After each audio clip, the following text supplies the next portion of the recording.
Bulldog Stadium. The emotions still pouring out down on the field. A nice hug between Larry Usher and Joe Thompson as Joe retires and is honored here tonight before the fans. We're just ahead of the Bulldogs coming back out from their last instructions in the locker room. We've got plenty more to talk about, and we've got kickoff coming. Hermiston and Hanford here tonight at your hometown radio station at home of Bulldog Athletics, AM 1360 KOHU.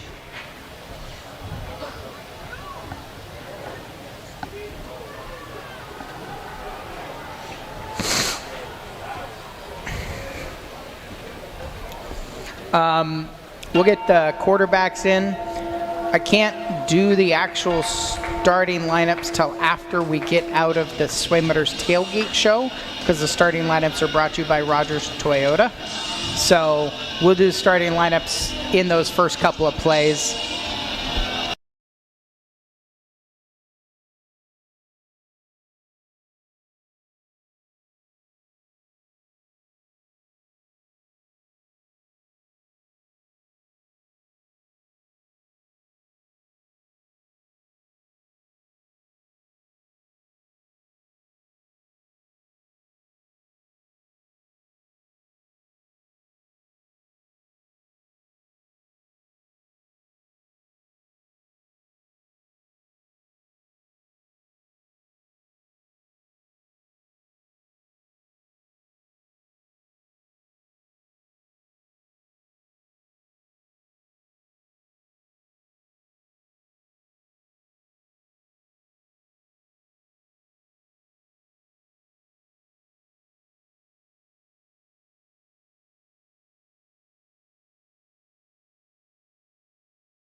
and the Hanford Falcons get set to open things up. It is, as we take a look at the Columbia Orthodontics scoreboard, a late night across the MCC up at Edgar Brown Stadium. Pasco and Kennewick, last year's 3A runners-up, will kick things off also in a couple of minutes.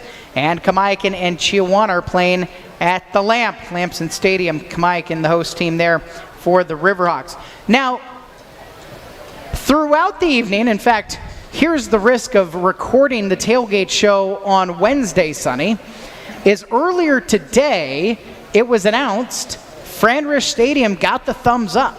Oh. So much so that Southridge and Richland will play tomorrow the first event on the now open Franrish Stadium. They were originally going to play in Pasco at Edgar Brown Stadium, but it also means we're going to be the second varsity event on Franrish next Friday night.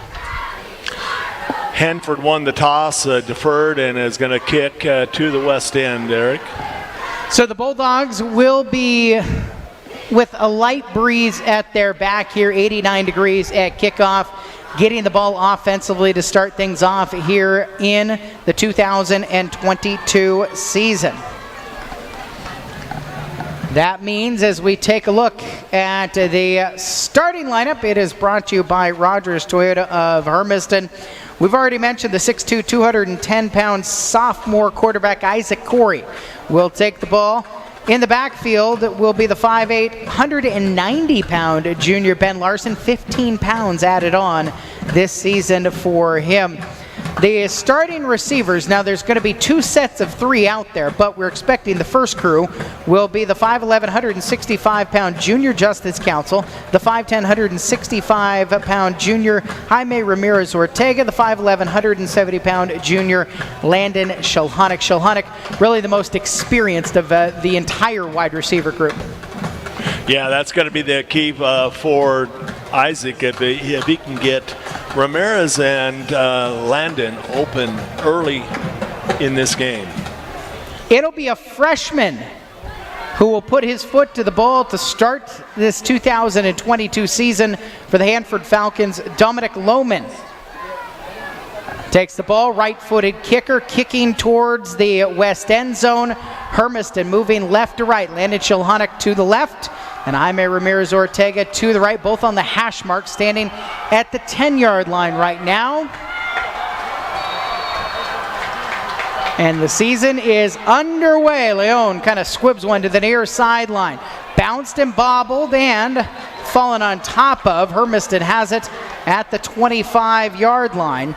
Justice Council was the one who was able to corral it, and Hermiston will start first down and 10. In front of Isaac Corey, at left tackle will be the 6', 210-pound sophomore Hunter Allen at left tackle. Left guard, the 5'11", 245-pound junior C.U. Sapeni. The 5'10", 230-pound junior Wesley Leathers at center. The 6'2", 210-pound junior Elijah Robinson at right guard. And Andre Saldana, the 5'9", 185-pound junior at right tackle.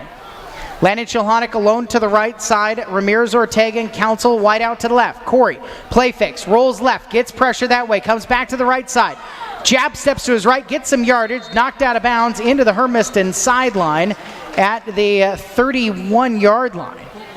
He'll end up picking up, it looks like they'll give him about 7 on the play, knocked out there by Bryson Sarvansa.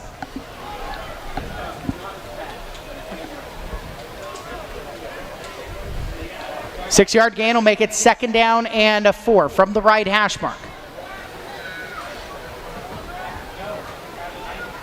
And a change at quarterback. Drake Devin in there. He'll turn, hand off, and Ben Larson has nowhere to go. In fact, driven back a yard. Larson loses 1 yard back to the 30.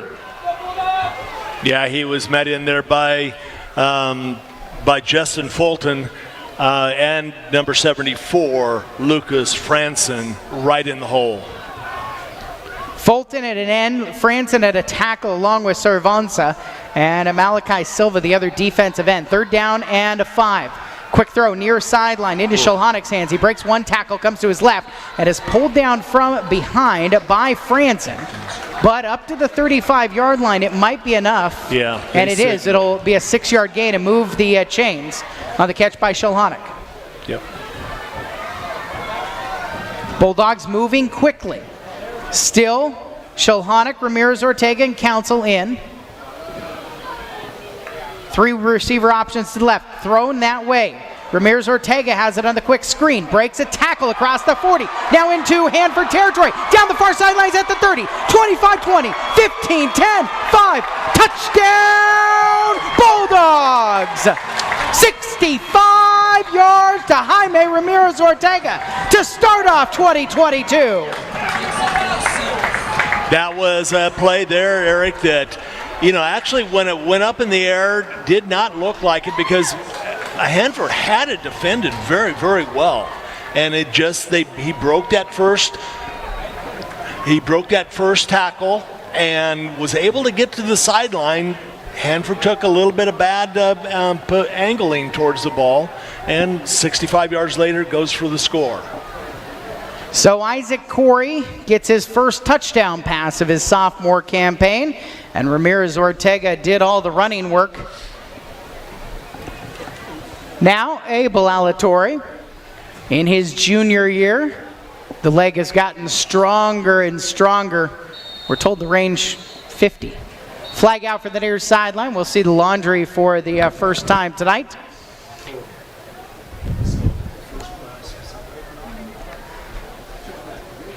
.43 on the clock, and it did look like maybe Caden Wilson, who was honored last year in the MCC as an underclassman, had a chance to grab Ramirez Ortega. Alatorre's kick is up, and it is true. And Hermiston's lead is 7-0 with 10:43 on the clock here in the first quarter. You are listening to Bulldog Football on AM 1360 KOHU. So then,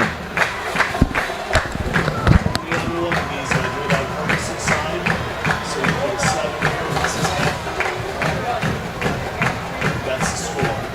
So what you do here, that's the total.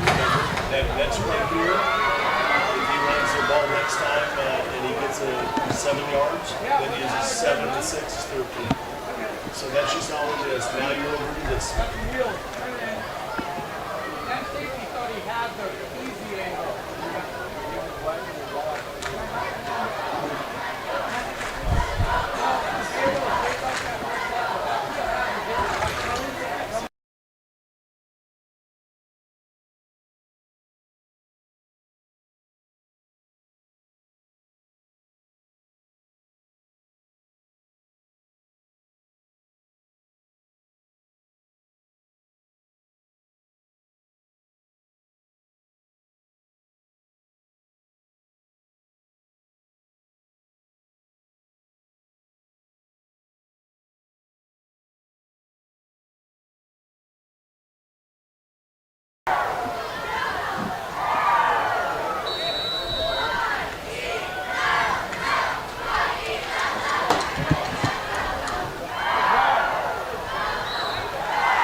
Sean Arnold corrals a onside kick attempt by Hermiston after they score a minute and 21 seconds into the game. So at midfield, Hanford's offense will take over.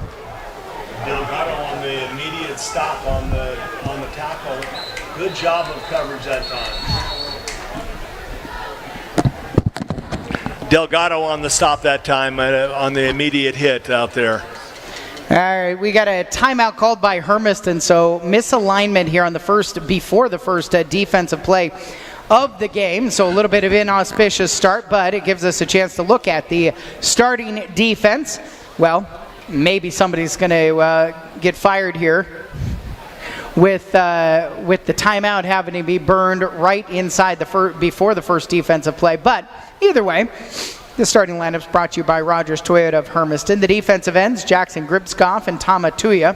At defensive tackle, Oscar Rodelo Salas and Frankie Martinez. Ben Larson and Neil Stasek are the linebackers. Erlen Delgado plays the Superman position. Nathan Picard and Jaime Ramirez Ortega at cornerbacks. Landon Shilhonic and Justice Council, the safeties. Front midfield, first down and 10 for Hanford out of that Hermiston timeout. And under center will be the junior quarterback Eli Perks. Kevin Hester scored 3 times against Hermiston last year in the backfield. Takes a handoff, running right. Cuts back to his left, gets a couple before he is into the arms of Neil Stasek, the junior linebacker, for a gain of 2. Yeah, nice job by Neil that time of stepping inside and taking on Hester head up that time for a 2-yard pickup. So the drive starts under 10.5 minutes remaining in the first quarter. And the Bulldogs with the touchdown advantage. Kate Armstrong, the wide receiver, tight to the formation but right. Tight end that way as well, Justin Fulton, and then Preston Bryant and Jake Hubby, the wide receiver options to the left. Tight formation on second down and 8. Play action, rolling back to his left. Perks throws it into the left flat. Caught there, flag out as Armstrong is driven towards the Hermiston sideline. Taken out by Ben Larson on the play. Yeah, Larson, a very good read that time, but you're going to get a holding, offensive holding that time by the inside receiver of Hanford. So, this is the first truly assessed penalty of the game. It'll start at the line of scrimmage, so 10 yards back, replay the down. Now a second down and 8 facing the Hanford Falcons. And early on, everything is positive for Hermiston. Yeah, good. They're flying around to the football very well right now and looking good. You know, and Hanford, the one strong place that they look like they're going to have an advantage, it looked like it was going to be that offensive line coming out, but so far Hermiston has stood up to them. Lucas Franzen, the big guy on the left tackle position. 3 options right now, motion. Fulton, the tight end, out to the left side. 2 options each way for Perks. Under center, takes a handoff, play action, rolling right. Pressured that way, going back and throwing it back towards the sideline, and a flag out as Neil Stasek essentially tackled Kate Armstrong with the ball on the way. So the pass interference will make it a short yardage situation after 15 yards against Hermiston. Yeah, that time there, you know, they always teach you that if you're going to, looks like you're going to get beat deep and it's going to go for a big play, just take them out of the play early. Stasek did that exactly. But except it was not underneath and into the flat where you could just keep him in front of you and stop him for a gain of 3. Yeah, you didn't let me finish there, that he was well covered on the defensive backfield that time, but you're right. But that's the thing that, you know, they do teach you is if you're beat deep with no help, you take them there. 2nd and 4, moves it up to the 44 in Hermiston Terry. Toss play right side for Hester. Hester to the edge, first down yardage. He's tripped up across the 40 down to the Hermiston 38-yard line. Picks up 6. Yeah, Gripskop on the tackle that time. Made a great job of stepping up underneath and doing a fantastic job. Tell you what, you give this Hester any room whatsoever, and he is capable of breaking it anywhere. 19 carries, 143 yards, and 2 touchdowns last season. Plus, he caught an 18-yard touchdown pass, all 3 of Hanford's touchdowns last year. 1st and 10 yardage for Hanford from the 38 right hash mark set. Perks turns, fakes a handoff, rolling left, pressured that way by Tuya, throws downfield, out of bounds, incomplete. Yeah. Well defended that time by both Garcia and out there on the flat, Eric, and looked very good out there. I'll tell you what, right now, Tom Atuya is coming off the defensive end and getting past Lucas Franzen at left tackle into the backfield almost every single one of these play action plays. Yeah, they are. You know, that's one thing you got to do as an offensive lineman. You've got to go ahead and get the first bump, and he's not even getting a bump on him yet. I'm sure there's going to be some adjustments, but Bryant moving tighter to the formation on 2nd down and 10, right side run, and a couple of yards up to the 35-yard line. That was Caden Wilson gaining 2. And another nice play by Gripskop inside. Siusapeni checks in. He'll play at a defensive tackle position. He's one of the offensive line starters who will rotate in on the interior line for the head coach, David Faiatete, 8th year in charge of the program, 15th year here in Hermiston. 3rd down and 8 for the Falcons from the 35 outside of field goal range, probably 4-down territory. So it'll be Hester with the run out to the right side, and he just has no space to get there. Taken down by Erlen Delgado. Yeah, Delgado, a great hit that time. Come up underneath and made the good little took on the block and shucked it off and hit him right at the knees. Just over 8 minutes left. The clock spinning here in the first quarter. And Hanford facing a 4th down and a long 6. Nose of the ball is just short of the 33-yard line on the right hash mark.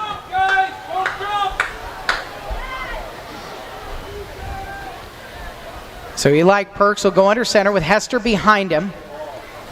Out 8 yards deep. Bunch of 3 receivers to the right. Fake the toss that way. Now Perks is going to turn, spin, keep it himself, run for the 1st down yardage outside the numbers on the right side down to the 23-yard line. Yeah, and that time there, nice job of the fake toss. Just stepped up underneath. He's not really good, really big, but he got up underneath, and Salas ended up having to make the stop out there in the middle of the defensive backfield. So the drive continues for Hanford, trailing 7-0 on their opening drive of the 2022 season. Perks with the little scramble. His head coach did say he's a very athletic quarterback. Was the backup a year ago. Hands off to Hester. Up the middle run. Not a lot of space. Jackson Grivsoff slowed him up, and Larson finished him off for a 2-yard gain. Yeah, that was a nice job again by Larson coming in and taking on part of the block, and Gribstock just making a hard hit. Pep band trying to get the student section going here on frat night. They pushed back everything an hour. That included a big tailgate party that the Booster Club put on for the students.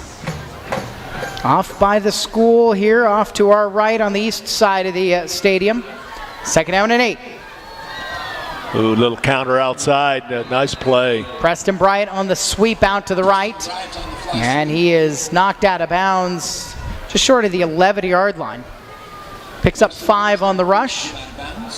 Ramirez on the knockout that time there to keep him. That was a well-designed little counter. Actually, it was just kind of a fly sweep up underneath, and did a very good job of Ramirez recognizing and stopping it for the good little gain. 3rd down and 3. And Perks under center.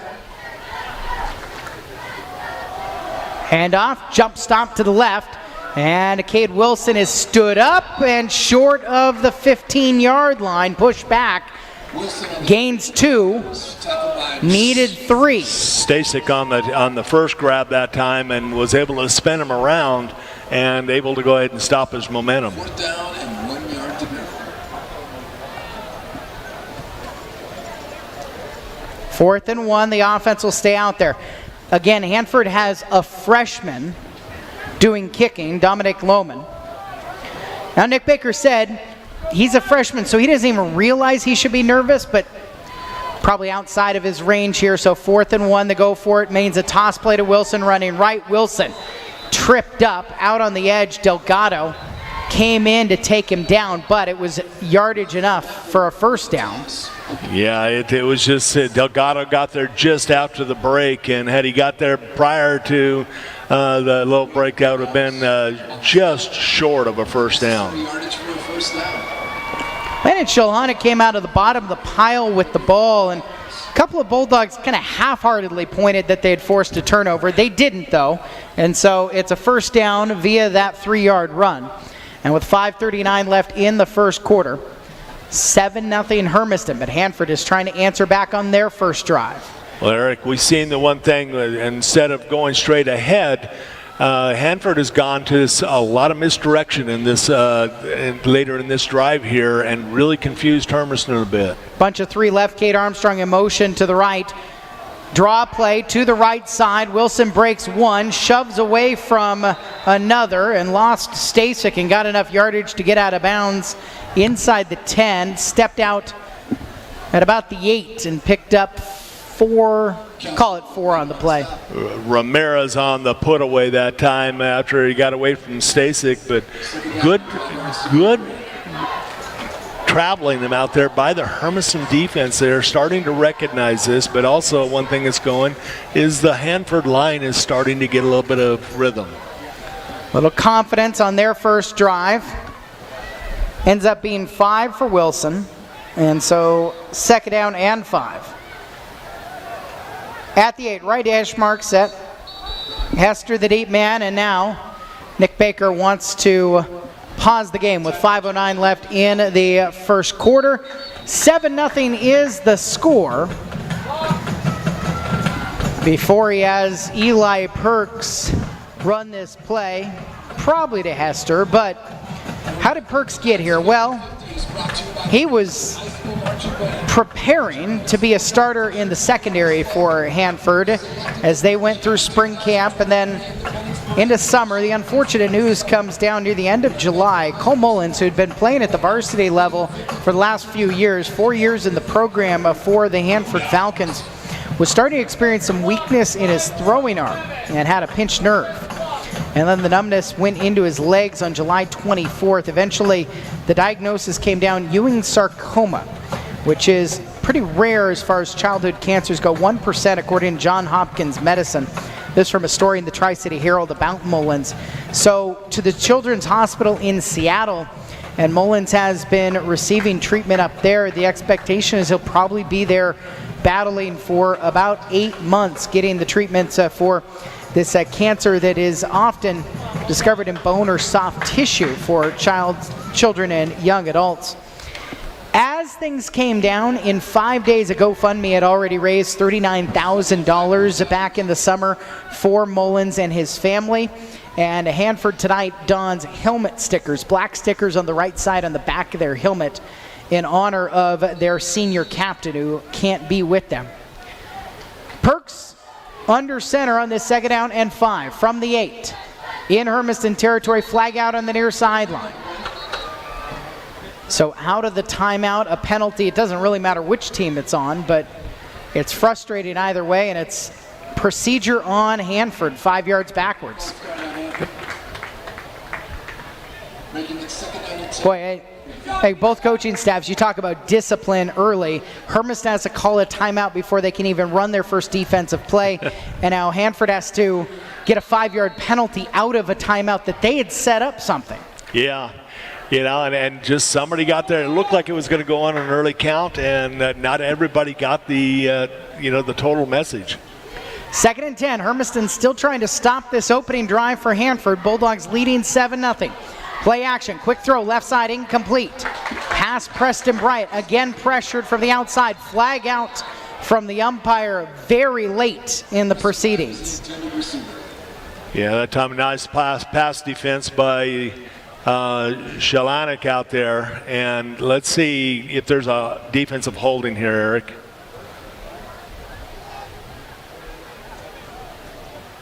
It kind of looked like the wide receiver on the far side when he stepped out across the line might have got held up right about the 7-yard line.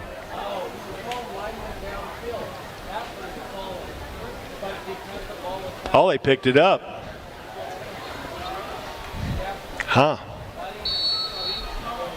So, no damage either way. 3rd down and 10 for the Falcons from the 13-yard line on the right hash mark. Perks has got Three options to his right. Hester deep in the backfield, takes a toss running right side. Hester stuck in the backfield, driven out of bounds on the far sideline. Pushed out wide by Oscar Rodello Salas, and then finished off in the linebacking core. Yeah, that time there it was Delgado that came up and put it away, and like you said, Salas absolutely made him bounce and stop.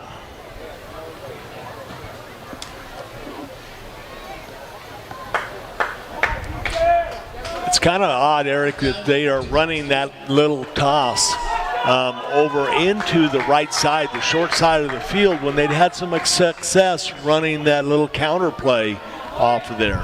So they'll go for it on 4th down and 14 after the 4-yard loss. Perks, play action to throw. In the flat left side, bobbled and slipping. Hester's got it, but he's going to lose a couple more yards on the completion. Lost his footing, and it's a turnover on downs. Hermiston will get the ball, leading 7-0 with 4:50 on the clock here in the first quarter. Yeah, that was, he had a pretty good play set up too, because by the time the Hermiston defenders were able to go ahead and react out there, Hester could have had, well, it looked like he had about 9 yards of free sailing before the first guy was going to be able to react to come back. But they did a good job of covering up when they saw him start to lose his footing. So Hermiston with the lead here in the final 4:50 of the first quarter. Isaac Oriel handoff, Ben Larson up the middle. And Larson gets to the 24-yard line, picking up 4 on the opening play. Hit by Whitmore that time of the Falcons, and a good job, 3-yard pick. Larson to Corey's right, 2 receiver options left. And on 2nd down and 6, a pump fake by Corey. He'll flush out of the pocket left side. He dropped the ball, going back, picks it back up, still on his feet, rolling right towards his sideline. Will throw downfield, wide open there, bobbled and dropped. Larson was in the same exact spot as Ami Tuia, and they shielded each other, and the drop means instead of Isaac turning a mess into a good play, it's just an incompletion. It was just a mess. Great athletic ability back there by Isaac, and going ahead and figuring out that, yes, he was stopped from being able to break away to the left and had to come back after fumbling the ball, go right. 3rd down and 6 from the 24-yard line. Corey to throw. Left side, deep ball. Looking for Shilhonic, underthrown, incomplete. Flag comes out. That's a tough call there. Carter Kaufman, the junior, was in on coverage. And it's called for the pass interference. That'll give Hermiston a 1st down and 15 yards. Yeah, that's a tough call to make right there, Eric. That was one that he actually had position and actually turned that way. And if anybody might have, created the contact, it might have been Hermiston. But we'll take the break when we can. So up to the 39-yard line, 4:11 left in quarter number 1. Hermiston looking to add on to their touchdown lead. Larson will sit behind Corey to pistol set. Take a handoff running left. There's pressure immediately. Larson bounces off of the pressure, ends up turning it into a 3-yard gain across the 40 up near the 42. Yeah, that time there, very good job by Larson. Castro for Hanford, and Wilson coming up to make the hit inside like that, but not before Larson's able to pick up a couple yards. Ami Tuia and Jackson Gribskov in the backfield with Corey on 2nd down and 8 from the 41. Ball in the middle of the park. Gribskov out of the formation. Handoff to Tuia, running left. Tuia will get a full head of steam up to the 45-yard line, picking up 4 on the play. Yeah, nice job there by Tuia. Duffield for the Falcons and on the play, but that was a pretty good field push by the offensive line of Hermiston.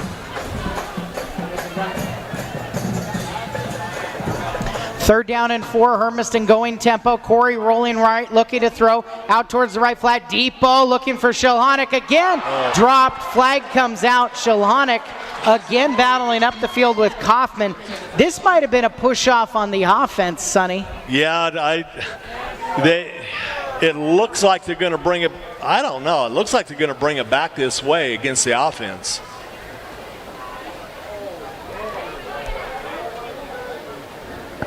Defensive pass interference. Hermiston's going to get another first down via penalty, Wow. and they'll move into Hanford territory.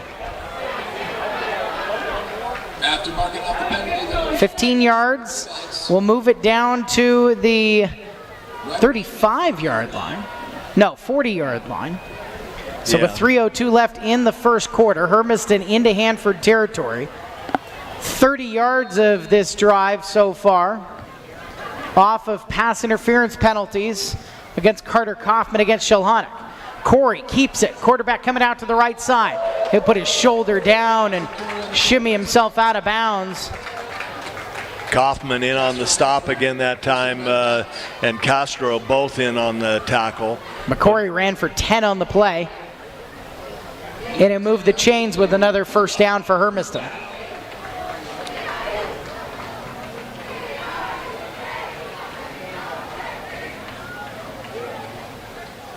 Ben Larson to the right of Corey on first down and 10 from the 30.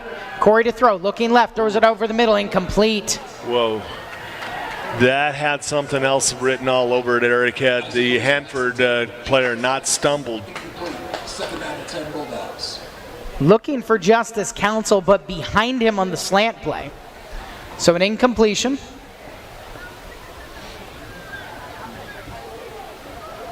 And second down and 10 from the 30-yard line. 3 receivers out to the left. Moving into the backfield. Toss play coming to the right side. Hermiston. Is that Gribskaba? No. No, trying to get out to the edge on the play. And Bledsoe. Austin Bledsoe Wow, awesome. There's another running. gaining 3 yards. That one actually goes in as a pass play because Corey flipped it forward. Yeah, that's right. That is true. Only gains 2 from the 28, third down and 8. Corey, quick throw left side. Will find underneath.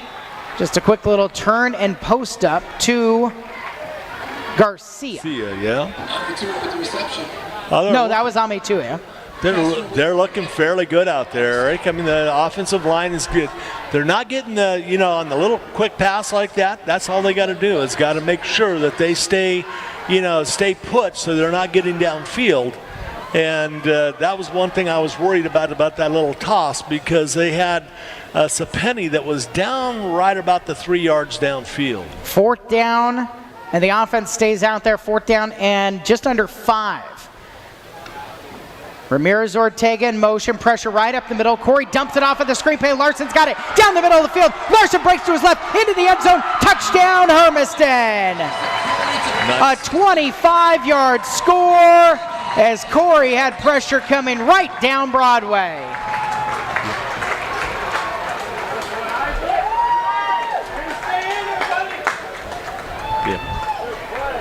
Screenplay down the middle works for Hermiston to get him on the board for a second time here in the quarter.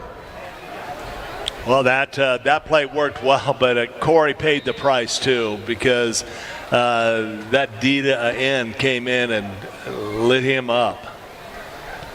Abel Alatorre adds the extra point, and Hermiston's lead is 14-0 with 1:32 left in the first quarter. You're listening to Bulldog Football at AM 1360 KOHU.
at the 10 for Hanford. Alatorre will kick it. It's Kaufman's way, steps up to the 15, he'll take it down the left hash mark. Kaufman breaks a tackle at the 30-yard line, comes to his right across the 35, gets stood up there, leading the way, Robert Akers for Hermiston. Makes the stop, but not before the return of 20 yards.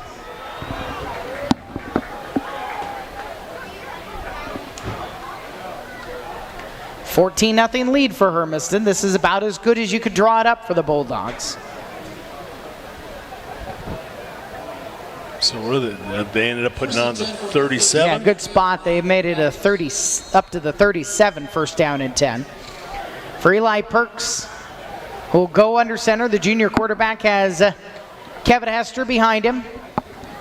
Receiver options bunched to the right. And then a split out each way. And off to Hester, running right side. Hester is tripped up. Coming in from the defensive end spot. No, that was linebacker Neil Stasek who tripped up Hester to just a 2-yard gain. Yeah, nice job by Stasek slanting in right behind that defensive line. 2nd and 8. Ball right in the middle of the field. Short of the yellow circle that's out there for the soccer that'll be played here tomorrow. Hermiston and Hanford girls at noon will open up the varsity campaign. And Perks will play action. Stay in the pocket. Deep ball, right side, looking to go downfield. Great Jump ball hauled in by Bryant into Hermiston territory down to the 27-yard line. Great coverage that time by Ramirez on the play, but just a better catch and pitch that time. 36-yard pass completed to Bryant. And for Hanford, it gives them a first down and 10 with just under 30 seconds left. The clock spinning, and the Falcons trailing by 14. Under center, Perks fakes a toss, handoff coming back the other way. A little trap play is going to get inside the 20-yard line for Hermiston. And down to the 17 is where Kate Armstrong will take it for an 8-yard gain. Council that time on the hit, but that was, like I said, Eric, earlier, they were doing very well on the misdirection, and they were kind of confusing the Hermiston defenders on where they actually needed to go. It'll bring us to the end of the first quarter, and Hermiston with a 14-0 lead, hosting Hanford on opening night here on Kennison Field inside Bulldog Stadium. You're listening to the action on AM 1360 KOHU.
Of 2022 with the 2-touchdown lead. A couple of touchdown passes, Isaac Corey.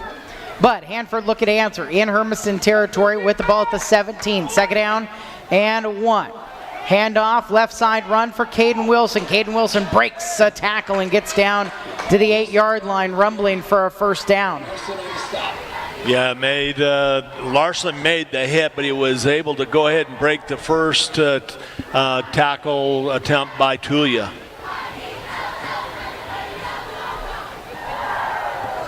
For First down and goal in the opening seconds of quarter number 2. Hanford got into the red zone on their first drive, ended up turning it over on downs. Hester back in as the deep man. Perks will have a tight end set up to his left, actually a couple of them. Power that way, Hester running up the middle. Hester will come to his left, and Hester will get into the end zone as a flag comes out, and Hanford starts to pile on top of him for the first touchdown of the season. But wait. Is that a face mask? Either that or a downfield hold, because that just became a bit more of a muted celebration for the Falcons.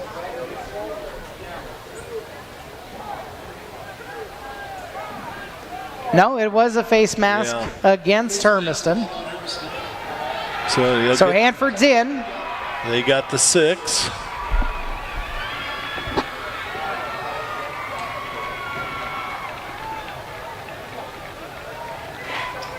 Let's see what they do on the swinging gate here, if they actually run this thing or not. 4 set up to the right, 3 out to the left. Jacob Hubby is there to hold for the freshman kicker, Dominic Lohman.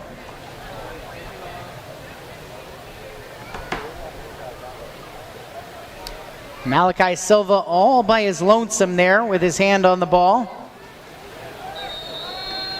And now Hubby will motion for everybody to come in to protect, for Leon to try to add on the extra point.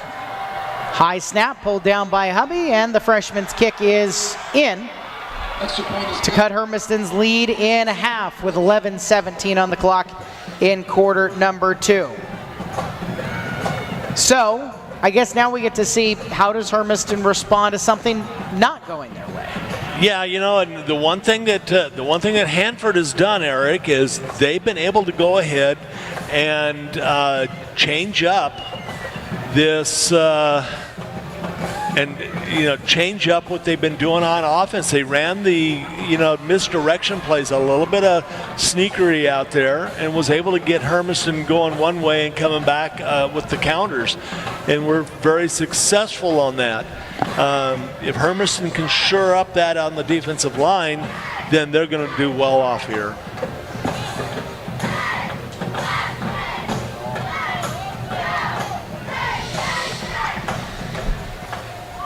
Opening night, and the lights have taken a full effect here on Kennison Field, as well as the adjacent softball complex that started to be a prominent fixture in the distance, where the Umatilla County Fairgrounds used to be. Last couple of years, the softball floodlights have been thrown on during Friday nights. And back deep to return for the Bulldogs, Mr. Welty and Mr. Putnam. Bulldogs getting ready to return the kick from Putnam, and Nathan Walty back to receive, although the kick will come from the 45 after the face mask penalty is assessed against Hermiston. Their second penalty of the night for 20 yards. And this is Putnam coming out to the left side. Putnam to the edge.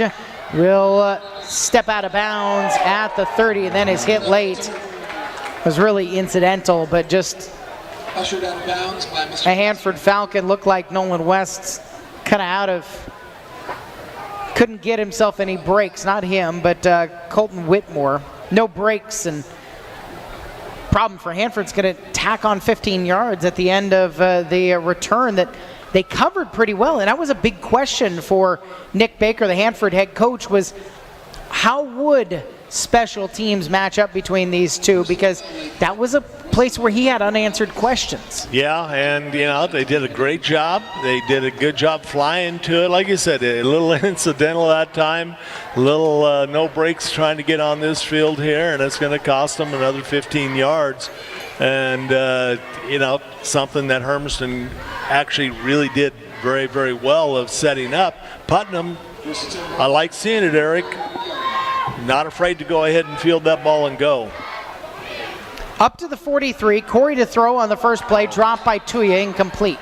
Yeah, time there he was looking for what he was going to get before he got the football in his hands.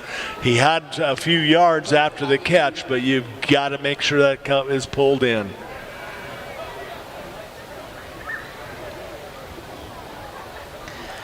Corey 3 for 6 for 98 yards. Second down and 10. Corey play actions to Larson, throws it near sideline to Council. Council's got some space into Hanford territory, all the way down to the 37-yard line. Big pile of flags back near midfield. Yeah, you're going to have a clip out here on the outside by the Hermiston left tackle coming back on the crackback. Sophomore Hunter Allen. That'll erase a 22-yard play. Well, got to break into that category at some time in his career, and opening night, I guess, get the jitters out of the way. Nice little pickup, though, nice little play. Just got to understand where that is, and with the new rules and you know, tallying up to, you know, how much of a crackback you're actually allowed anymore is really the question. It was one of the points of emphasis. The MCC crew that was here to help out last Saturday against Pendleton. Second down and 14, back at the 39. Corey to throw, stands in the pocket, tip pass out to Council near sideline, hauls it in. Justice Council has 6 yards up to the 45. It's a nice little play there, Eric, but you know, that was one that if he would have got it there just a little bit earlier and would allow Justice to go ahead and turn to see where it was at, he's just got to get that ball there a little bit quicker. Third down and 8. Corey to throw again. He'll try deep down the near sideline. Council behind the defender, incomplete. Nice job. Good job backtracking and getting his hand out to knock the ball away by Cade Armstrong. Yeah, that was a great defensive thing. He was burned on the play, but he stayed with it and was able to go ahead and just get that arm up there and make the difference. 10-17 left in quarter number 2. Hermiston 14-7, but Abel Alatorre is going to have to punt the ball away for the first time. Armstrong for Hanford, back to receive. Armstrong's going to come off the field. Gonzalez back to receive. And Rafael Gonzalez, prior to being able to receive, he is going to watch the Hanford Falcons call a timeout. Here from the CMG Financial broadcast booth, I'm Eric Olson along with Sonny Libya here on your hometown radio station. AM 1360 KOHU, your home of Bulldog Athletics for 52 years in Hermiston. We also welcome you if you're joining us online, our web stream. You can find it at gohermiston.com. You can find it at mixler.com/1360 KOHU. The web stream is powered by Eastern Oregon Telecom. It's internet at the speed of life. So the Bulldogs are facing a 4th down and 8. They're 45. And Abel Alatorre will be in to punt it away. Into a little bit of a breeze now, so let's see, but he's got a huge leg though.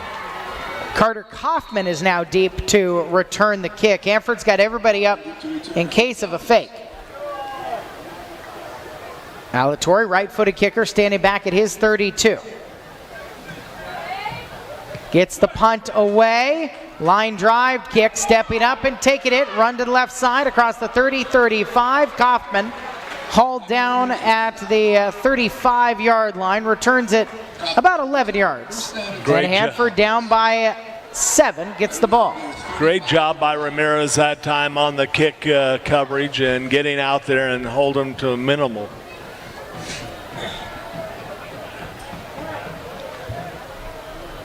.09 left in quarter number 2.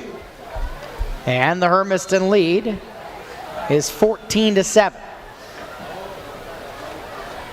Kevin Hester, the deep man, as Perks goes under center. Now barking orders out to the right side to move the formation around. Renato Sarbia comes closer to the right side. Handoff, Hester cuts to his left and is pulled down pretty much immediately. Oscar Rodelo Salas in the interior helped out on the play by Larson, and a 2-yard gain. Yeah, it was, and also Martinez in on that play also.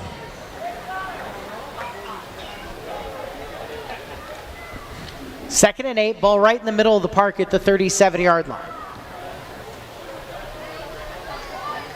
Perks has got 3 receivers bunched to the right, tight to the formation, and a man alone to the left.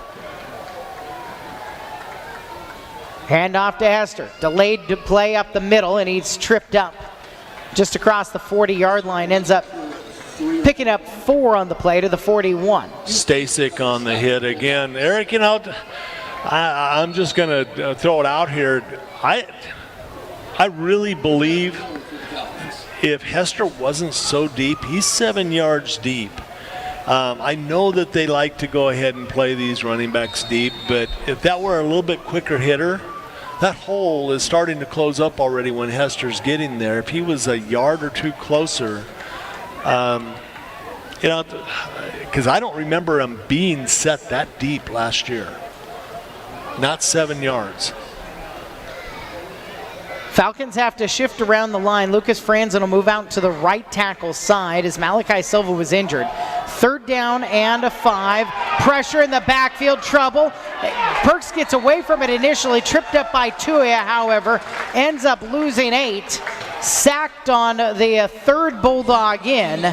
And instead of a 3rd and short, 4th and long facing the Falcons after the sack. Yeah, Tuia there, and again, Frankie Martinez helping put it away. Shilonic back deep for the Bulldogs.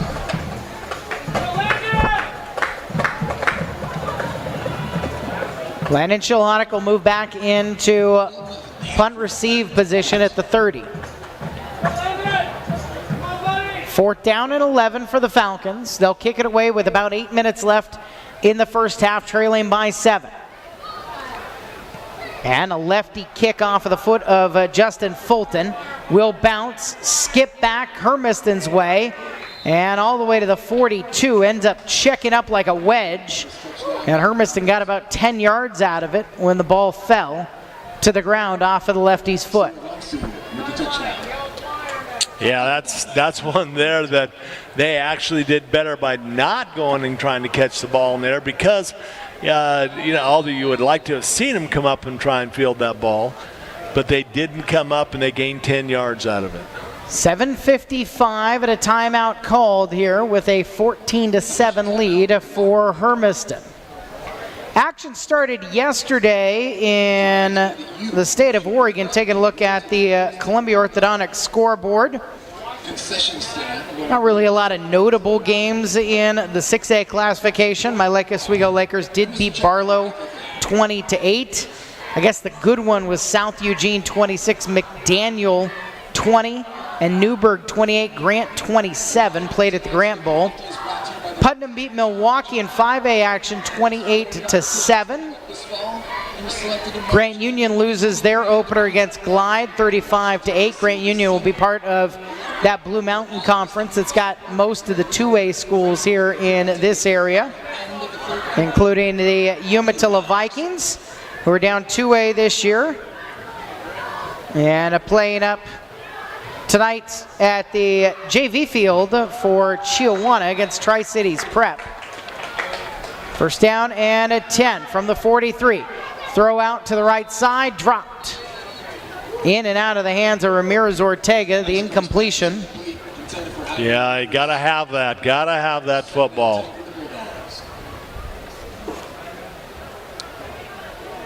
Dufur Classic started yesterday. Dufur lost to St. Paul 66-6. Sherman beat Alsea 50-6. Run play left side, and positive yardage coming for Hermiston on that 2nd down and 10. Ami Tuia was the one with the run and gained 7. Yeah, running inside on a little bit of a counter look that time, and doing very good.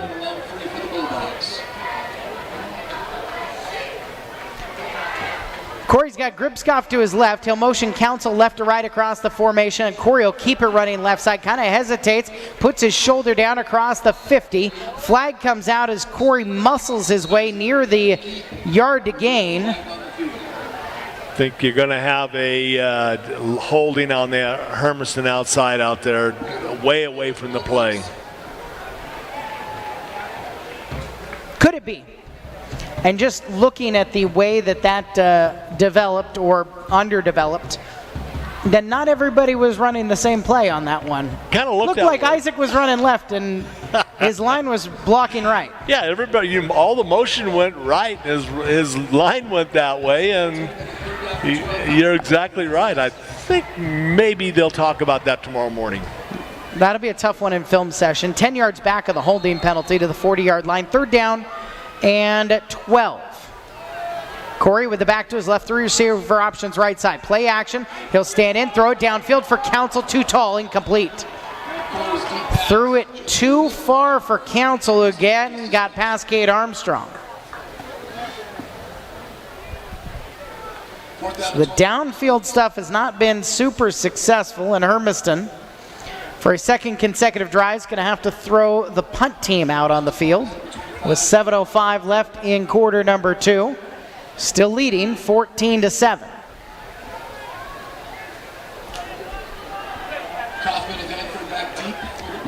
See, I'm really surprised that Kaufman is that deep with that breeze coming into his face or at his back now. The wind has picked up out of the west. Alatorre to kick from his 27 on this 4th down and 12. Alatorre bobbles it, but as time gets it away, booming kick hangs up in the wind and will bounce around the 34-yard line. Take a Hermiston roll to the 32. So Hanford offense back on the field, still down by just 7. Haven't had a whole lot of success yet, but they've started with pretty good field position on their drives tonight. Yeah, and that is very true. You know, it's just got to be able to go ahead and get this whole thing going for Hermiston right now. It's more confidence in the defense.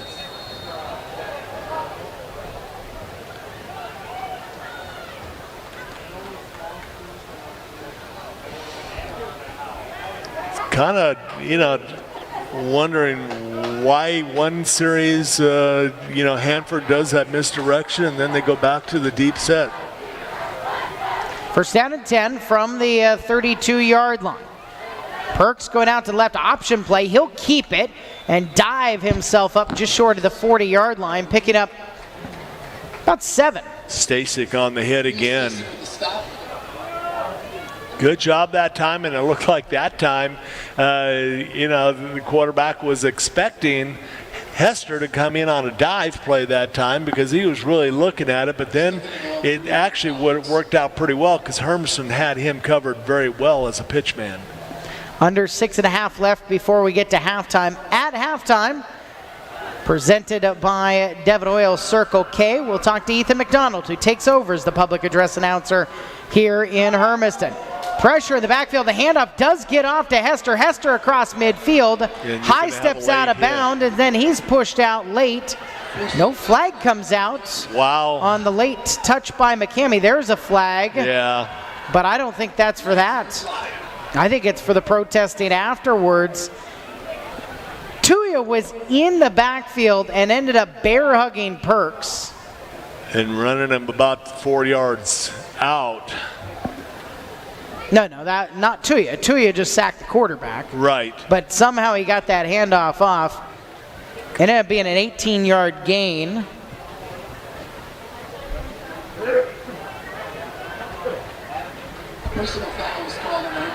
So it does go against Hermiston. Yeah. Add on 15 more.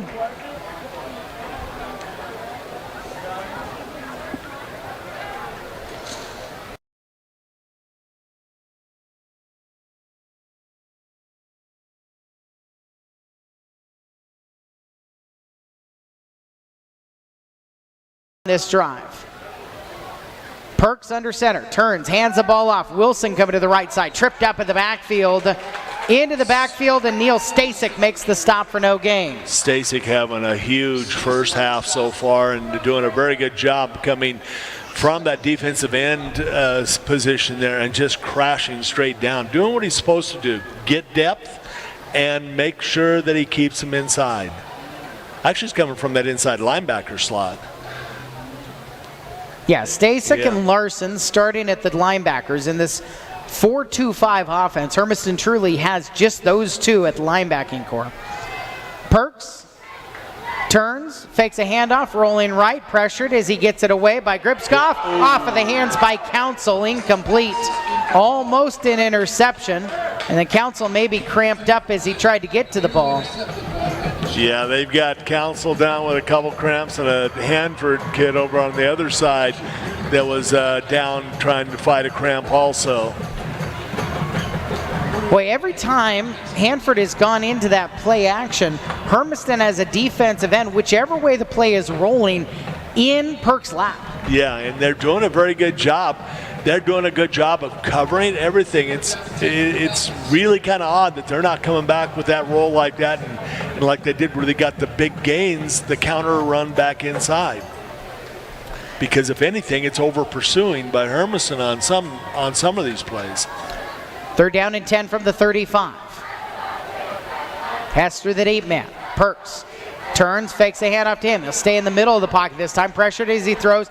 Deep ball towards Bryant at the end zone. Bryant hauls it in for the score. Oh, nice catch. A flag out afterwards, but the touchdown is confirmed for the Falcons, a 35-yarder. So did he spike it?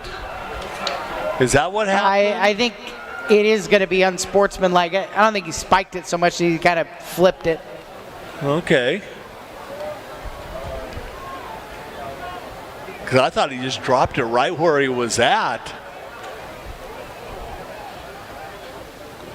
Well, I guess we'll see what it is.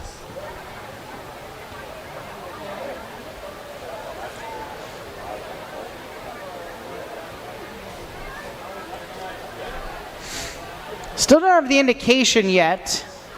And the head official will walk over towards the Hanford sideline to tell Nick Baker before he comes back to the big side of the stadium and gives the indication. Yeah, they're going to take it either on the point or the kickoff.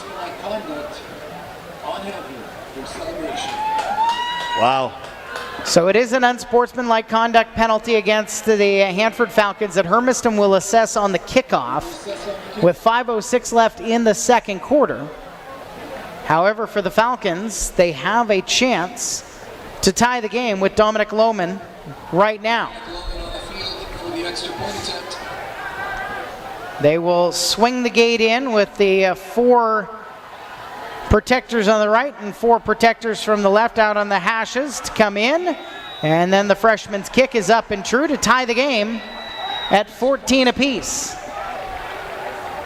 That ties it up here in the second quarter, 14-14. Well, that time there, Hermiston did a fine job except for a couple of penalties knotted in there along with everything. And then, like I said, they kind of are getting, if I'll say it that way, it probably is a little bit of over pursuit.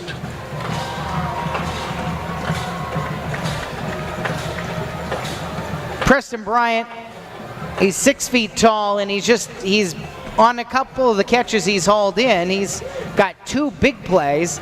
He's just been able to kind of elevate and lift up over the top of the Hermiston defender.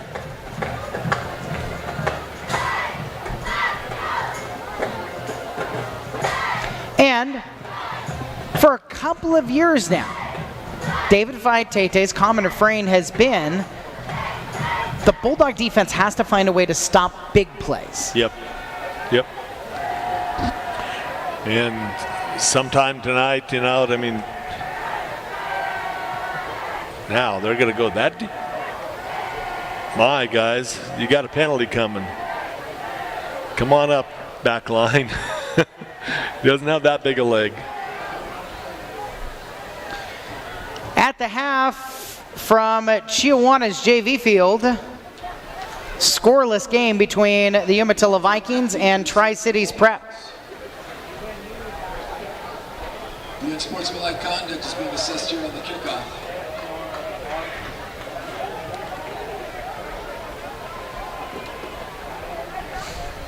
5:06 left in the first half. The 15-yard penalty will move Lohman back to the 25-yard line.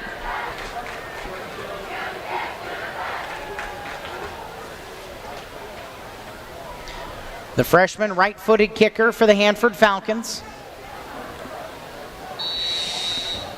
will take his paces, look to boot this one away. He'll drive it with the wind at his back, and it ends up taking a hop. Taken by Putnam. Putnam trying to get out to the left side towards the Hermiston sideline. Putnam running about 40 yards from right to left before he finally gets out there. Flags out at the end of the play. By a couple of different Falcons, and we've got flags on the play. Putnam's return ends up going for, what, about 13.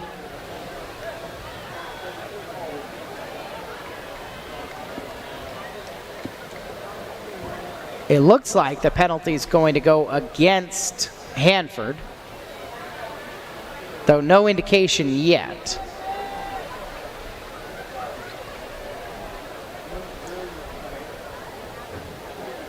I mean, if there were two things that Nick Baker talked to me about earlier this week, the Hanford head coach said, you know, special teams was definitely going to be a question mark area that he thought would decide things, and then Offset. discipline would be the question that he needed his team to answer. They wanted to simplify things in some of the things they were calling, but just in general, better discipline. And the penalty thing has been problematic here tonight. Yeah, it has. And, you know, offsetting penalties here, they call a holding on Hermiston and a personal foul, maybe in reaction to the hold against Hanford.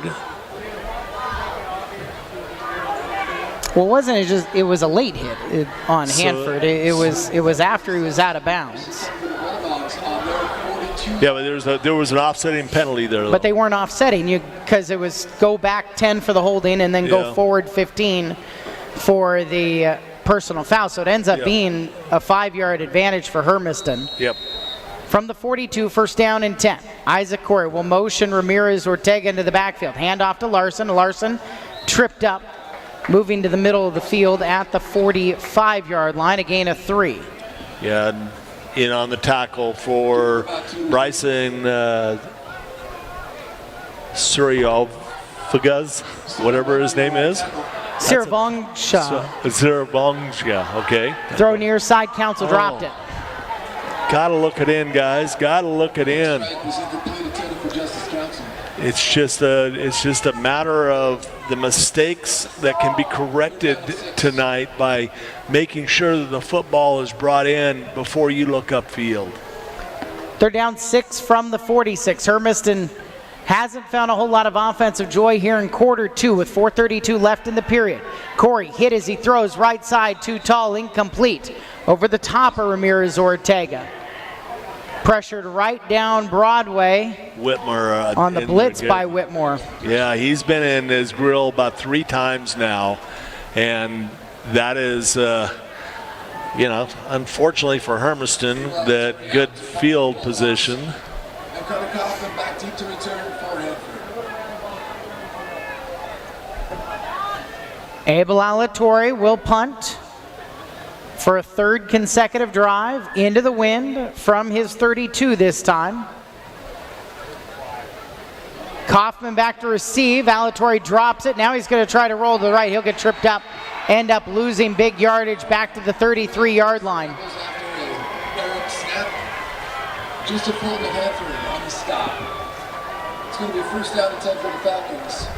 10-yard loss on the drop of the snap that time.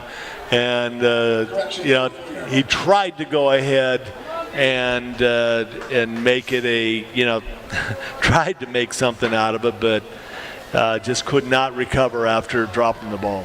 Well, it's a nightmare for Hermiston because with 4:23 left, plenty of time for Hanford. They've got a timeout, and the Falcons, now in this tie ball game, have the ball at the Hermiston 34-yard line. Eli Perks under center, the junior quarterback. Has the snap roll through his legs. I think it was intended to do that. Hester picks it up and gets back to the line of scrimmage. That sure looked like an intended fumble, Ruski. It did look like that, but good Lord, I mean, that type of field position, why don't you just go direct snap from there and not worry about that?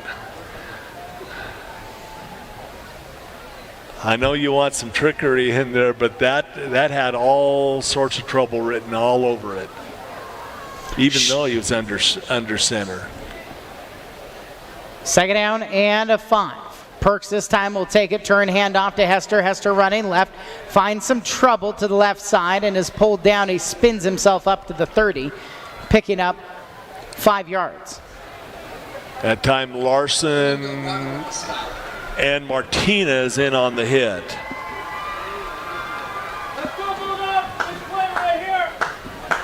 Hermiston doing a good job there. They're recovering real well on this thing. And Hanford kind of shot himself in the foot by maybe trying to go for a little bit of, mess up play there, but it's still 4 down territory, 3rd down and 5 to go from the 29. They've got 2 plays to get these 5 yards. Play action, Perks to throw. He's got a little bit of time this time. Rolls left, he'll throw downfield, and a catch made on the sideline by Preston Bryant. Bryant and a fairly good job of defense. I mean, you can't ask for Council to do a whole lot more than he did there, especially on a comeback pattern like that. 7-yard gain and a 1st down.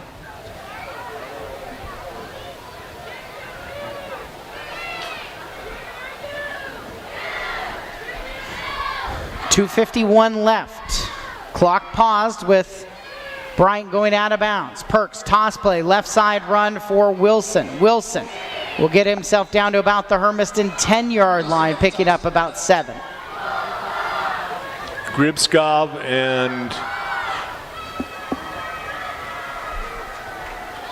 and Salas.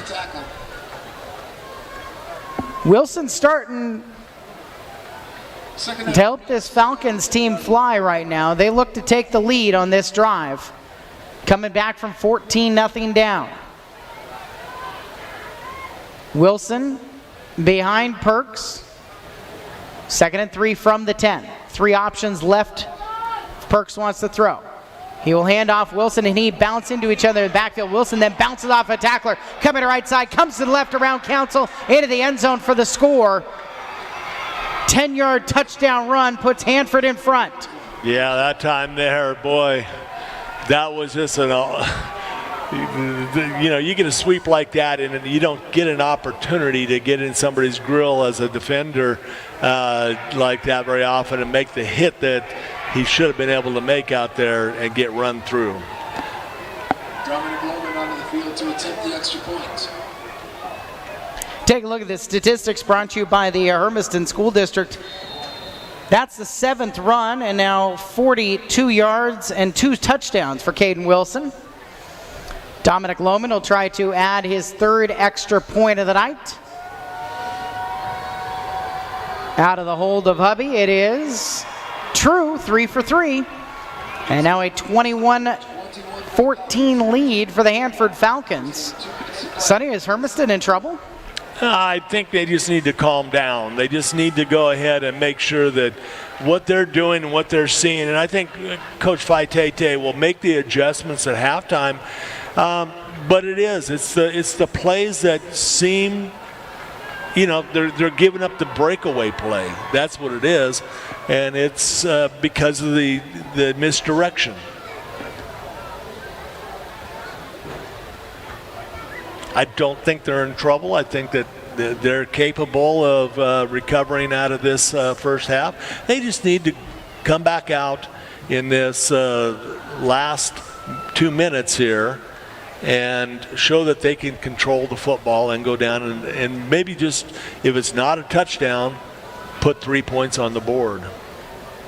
Updates in the last half-hour round of the MCC on the scoreboard brought to you by Columbia Orthodontics. A 15-0 lead for Kennewick over Pasco, playing at Edgar Brown Stadium at Lamson Field. 12-7 advantage for Kamiakin. as they host the Chiawana Riverhawks. It is Hanford 21, Hermiston 14 with a minute 59 left in the second quarter here at Hermiston High School's Bulldog Stadium.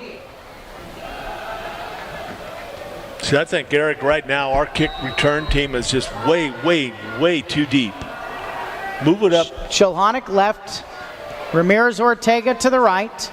It'll be kicked towards Ramirez Ortega. He'll let it bounce at the 15, checks away from it. He'll have to dive on top of it at the 18-yard line.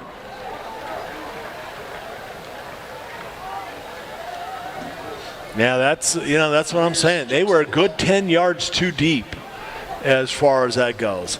All he would have to do is one step backwards, and he's right underneath that for start the return. Instead, he's got to come up 9 yards, and it bounces in front of him. And, that's unfortunately puts you in a hole. First down and 10, they mark it at the 19-yard line. Ben Larson will stand to the left shoulder of sophomore quarterback Isaac Corey. Corey to throw, left side, tipped pass incomplete. Got hit at the line. Yeah, good job that time by Silva getting his hands up and tipping that ball straight down.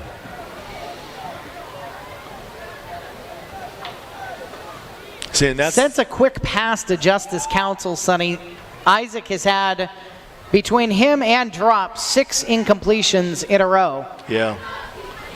And that one there, a little bit earlier, he wouldn't have been able to get his hands up, but Fake a toss. Corey's going to keep it, trying to run up the middle.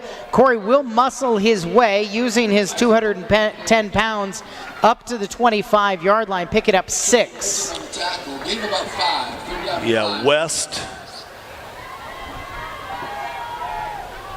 and Silva again on the tackle inside. So 3rd down and 4. Minute 27 left in the first half. Hermis has punted on 3 consecutive drives. Corey to throw. Near sideline, dropped ball. Wow. That was not the easiest catch in the world for John Putnam. It was a little bit behind him, but he was into the open. Yep. He was in the open. The defender was a good 6 yards off. Back to kick. And so now Alatorre will set back to kick. It is freshman Max Chilhonick who is the long snapper, and Alatorre and Chilhonick were off here away from everybody on the Hermiston sideline, trying to get that set correctly because the last couple have been drops. And Alatorre ended up losing yards. This snap gets to him. He gets the punt away under some pressure. The kick will bounce just across the 50-yard line, take a Hermiston roll. And Hanford will have 1 minute and 8 seconds left in the first half to add on to their 21-14 lead. Falcons do have 1 timeout for Eli Perks of the offense. Now Hermiston's just got to come out and light them up right now, Eric. They've got to get hungry defensive. It looked like they may be getting a little bit tired out there, but they've got to go ahead and come hard on them. We've already seen cramping for Hermiston. In fact, another Bulldog back behind everybody, standing on the sideline, getting stretched out. First half, and we're seeing some cramping on what was a 89-degree night when we started things off here. Pushed back an hour because of the heat. Pressure in the backfield and an incompletion. Bryant drops the pass on a screen play to him to the left. Yeah, and if it was behind him a little bit, if they would have got that out front, Eric, he had a bunch of room in the middle, right over the top of the H. He would have had about 15 yards to run. So a drop hurts Hanford this time, 2nd down and 10, but it pauses the clock with 1:04 left. Bryant will be the receiver to the left, and Jake Hubby will go out wide of him to the left side. Cade Armstrong right, short side of the field with the ball in the right hash mark, 2nd down and 10. Play action. Perks looking to throw, screen play, dumps it off, flag out, hit in the backfield. Hester is dropped for a loss by Chilhonick. Yeah, Chilhonick having a huge night. I think you're going to see him decline that penalty, Eric. Well, they should. It was a holding penalty after a 6-yard loss. Yeah, I think they'll decline that penalty. As you said, they should.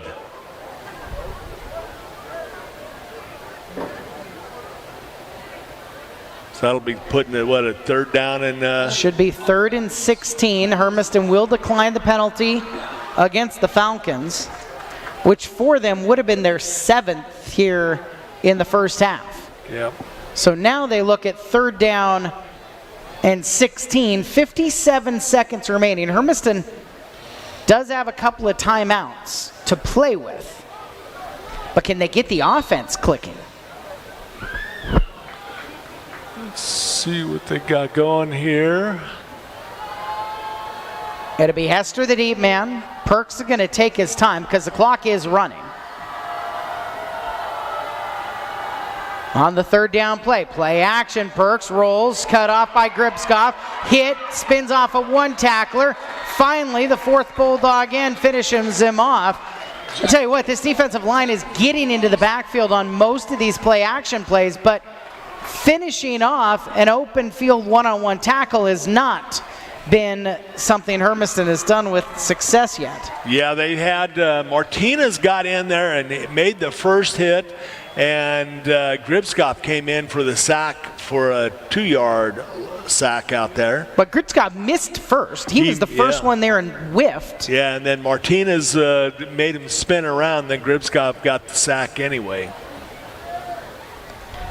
Hermiston, the timeout, pauses the clock with 32.1 seconds remaining.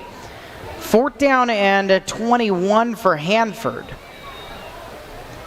I mean, if you're the Bulldogs, you have to come after this here. Yes, you do. You've got to get after and get right in his grill early. I mean, maybe do a quick slant or stunt at the defensive line, loop somebody and shoot a linebacker, and just see what what comes of it. You've got enough people that you have to make that line go ahead and move just a little bit to lose a little bit of contact.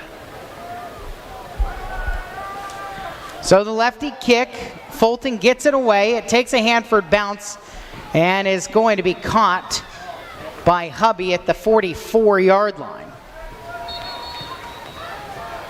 Hermiston's got a guy down back behind where they put the pressure on Fulton. And it's Council cramping again. Yep. So Hermiston will have it on the 45 with 26 seconds left before halftime. Coming up on halftime, brought to you by Devon Oil Circle K. We will talk to Ethan McDonald, the new public address voice of Kennison Field.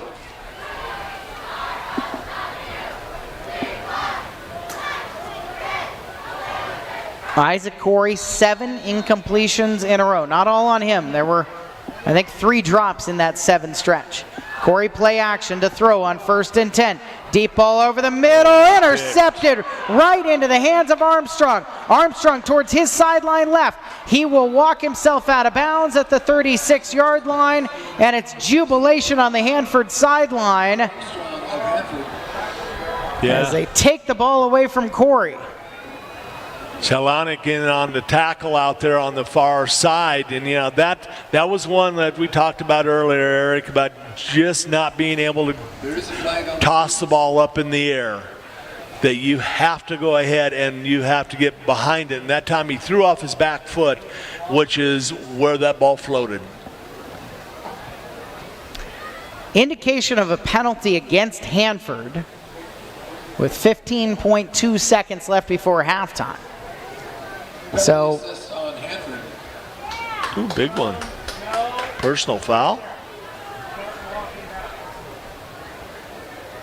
Well, they haven't marched yet. 35 was where Kate Armstrong ended up going out of bounds.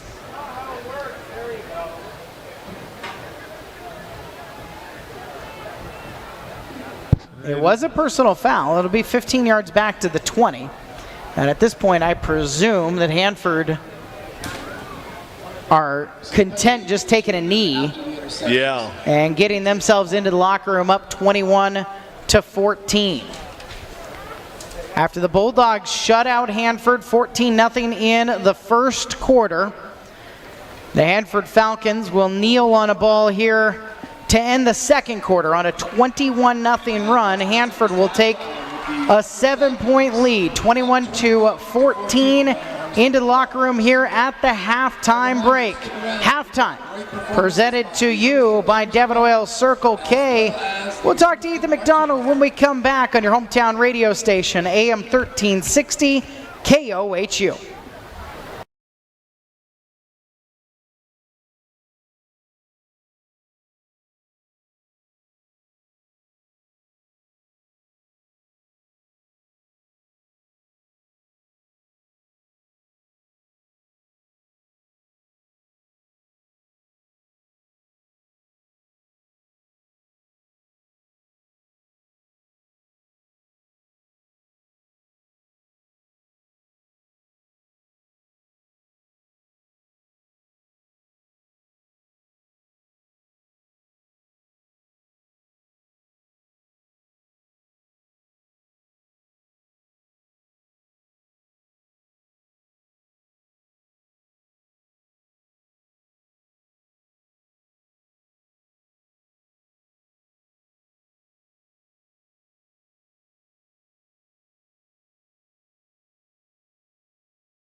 If you join us online, the web stream, powered by Eastern Oregon Telecom, that's internet at the speed of life. You can find the web stream at gohermiston.com, or you can go to mixler.com/1360 KOHU. In fact, if you sign up on your phone through Mixler, you can end up getting an alert every time we put our web stream on the air.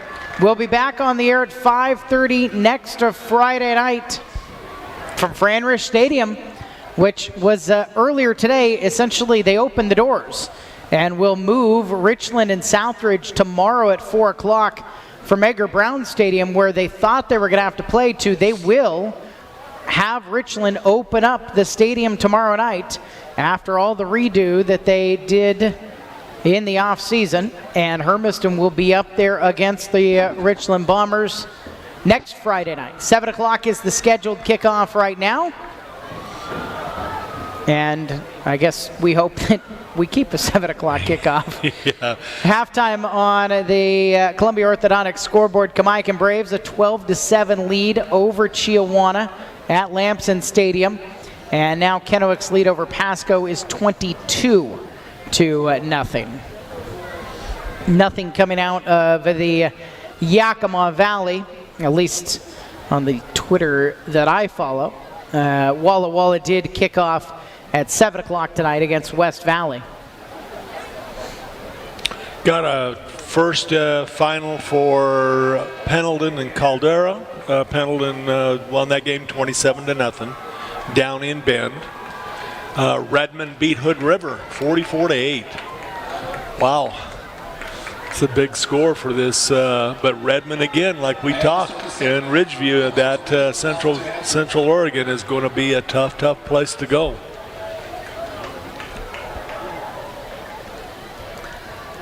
Hanford does start with the ball in the second half with the 21-14 lead after they won the toss and deferred to the second half. However, it appears this half starts on a penalty. Yeah, we had the penalty on the score that they had to go ahead and, well, no, what was it? We that? didn't end on a score. We ended on a kneel down. Kneel down, yeah. Something happened that we missed. So, apparently, an unsportsmanlike as the teams left the field. An 8th penalty for the Falcons. 105 yards of penalties in the first half. Sable Alatorre is kicking into the wind, although it's not very strong right now. Chip ball to the 10-yard line, and off of that, some space for Kaufman. Kaufman gets himself to the 28. Kaufman on the return. Frankie Tuvino with the stop.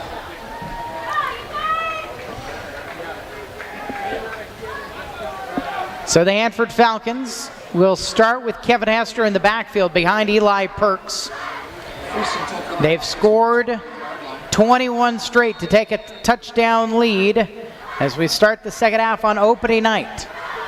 The breeze has backed off a bit, but it's at Hanford's back as they attack left to right towards the east end zone here at Bulldog Stadium. Motion Fulton, the tight end, right to left. Motion on Hanford's line, not whistled. Hester breaks a tackle, going out to the left side, dropped at the 35-yard line after a 70-yard gain into the hands of Delgado. Yeah, Delgado did a fine job of coming back after sneaking up there into the middle of the pack and actually getting a good trip up.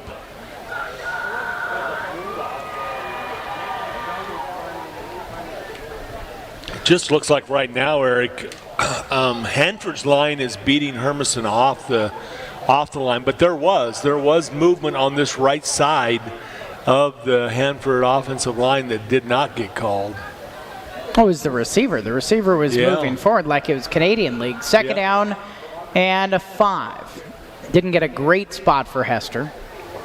who's back there. Stretch play running left side. He'll spin off of one tackler. Flag comes out as Hester's dropped for a loss. Stasek in there to finish things off after it was all muddied up by Siusapenny. Yeah, that was a nice job that time. Now there's going to be a holding Falcons, it appears. penalty from a yard deep in the backfield.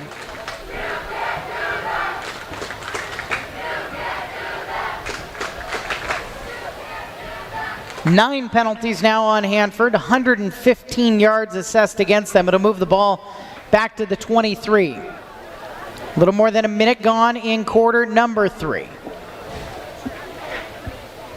Bulldogs need to get off the field quick on a drive.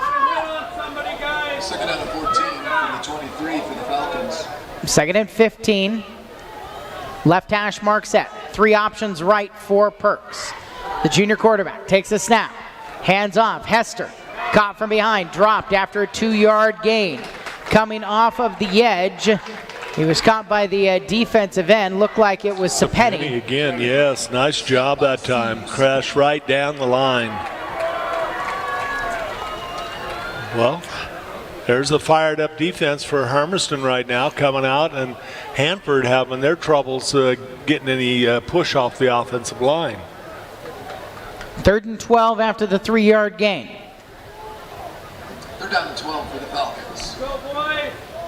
Kate Armstrong will go out wide to the left side.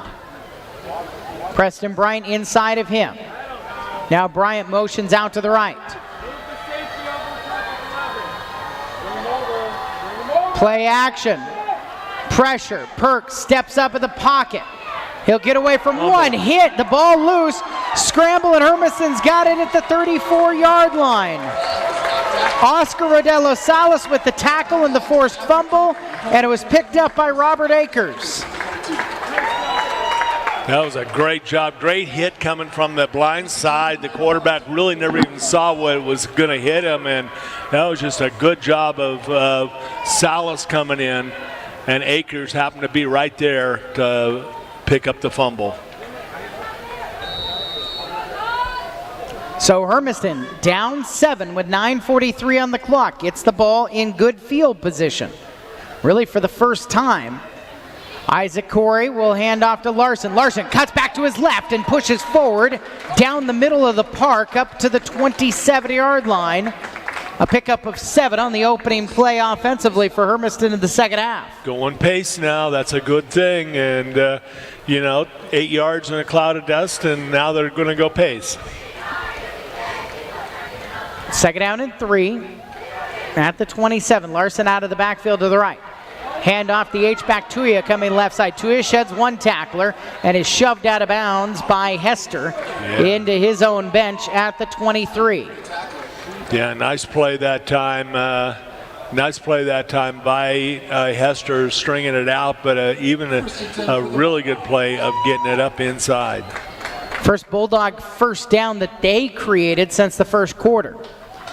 With 9:10 left in quarter number 3. Down 21-14. Bulldogs threatening.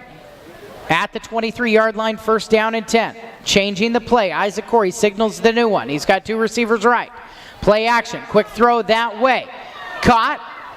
And a little bit of space coming down the right hash mark for John Putnam. Dale Krebs at the reception. Or was that Krebs? Krebs. Oh, it was Krebs. That's right. Krebs had a number change. Yep. Krebs had a number change. They can't find number 7, so he's in number 18. Okay.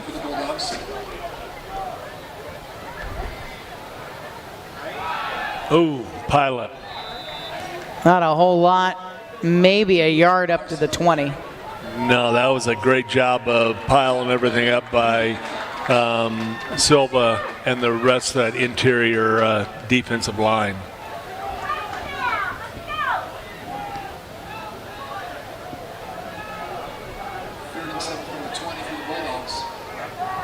It is up to the 20, 3rd down and 7.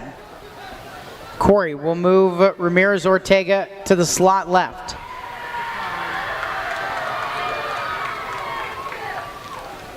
Play action to Larson, rolling left. He will throw. Nice Diving catch. play by Ramirez. Ortega to the 11. Nice catch. For the first down. 8-yard gain. First and 10 for the Bulldogs. What appears to be the 11-yard line. Second catch of the night for Ramirez Ortega. After the 65-yard touchdown, the open festivities up. Toss play, Shulhanic coming left on the sweep. Shulhanic stopped at the 5-yard line, picking up 6 on the play. Good little toss that time, but better than that was Shulhanic. Absolutely just cut it up, stuck his foot in the ground and cut it up quick. Okay. Yeah, he got popped once he made that cut, but now it looks like he's cramping just a little bit. Shulhanic comes over to the sideline. He'll be attended to there. Second down and 3 for Hermiston from the 4. Isaac Corey's got an empty backfield. Quarterback keeper running right. Corey, he'll back his way down inside the 3. Corey on the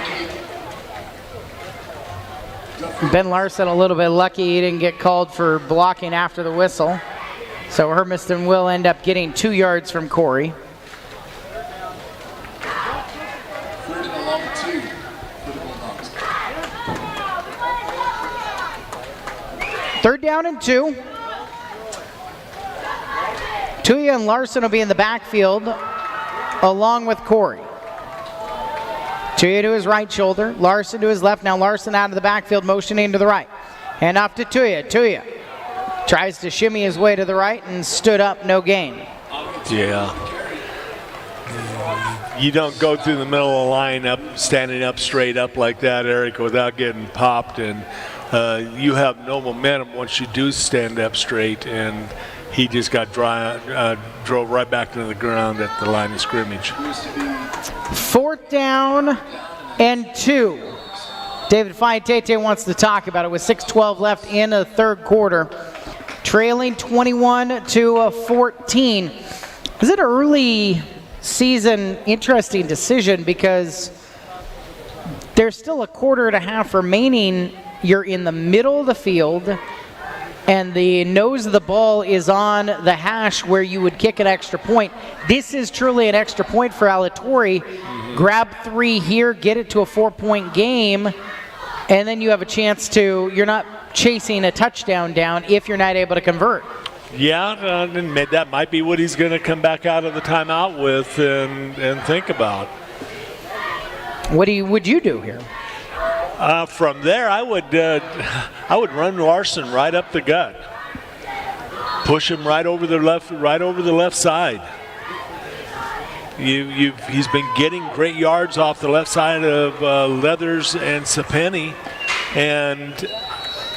but it doesn't look like he's going to run that way. If he does anything, it looks like he'll sprint out. Well, it's CH back play action. Yep. Corey rolling right. He will throw towards the goal line. A catch hauled in. Ramirez Ortega, his second touchdown reception of the night from 3 yards out. Good little roll out that time, and you know, smash mouth football sometimes on the fake is good, but that time a good play action pass, and Hanford not able to cover the flat. Alatorre on the field to kick the extra point. Hold by them. So Alatorre to add the extra point and to tie this thing up. Snaps good out of the hold of Shulhanic. Alatorre ties it at 21. Halfway through the third quarter. We'll be back. You're listening to Bulldog Football on AM 1360 KOHU.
6:04 left in the third quarter. Eric and Sonny with you on opening night in a Bulldog Stadium.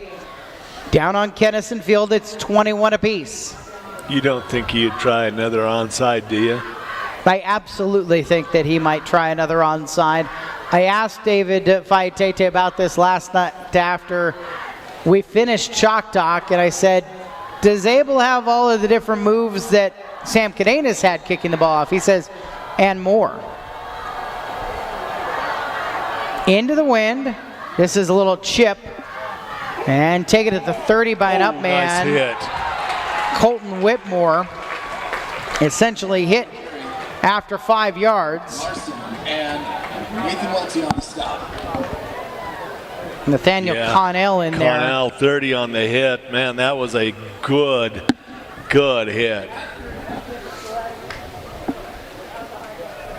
So we're tied at 21 at the halfway point of a quarter number 3.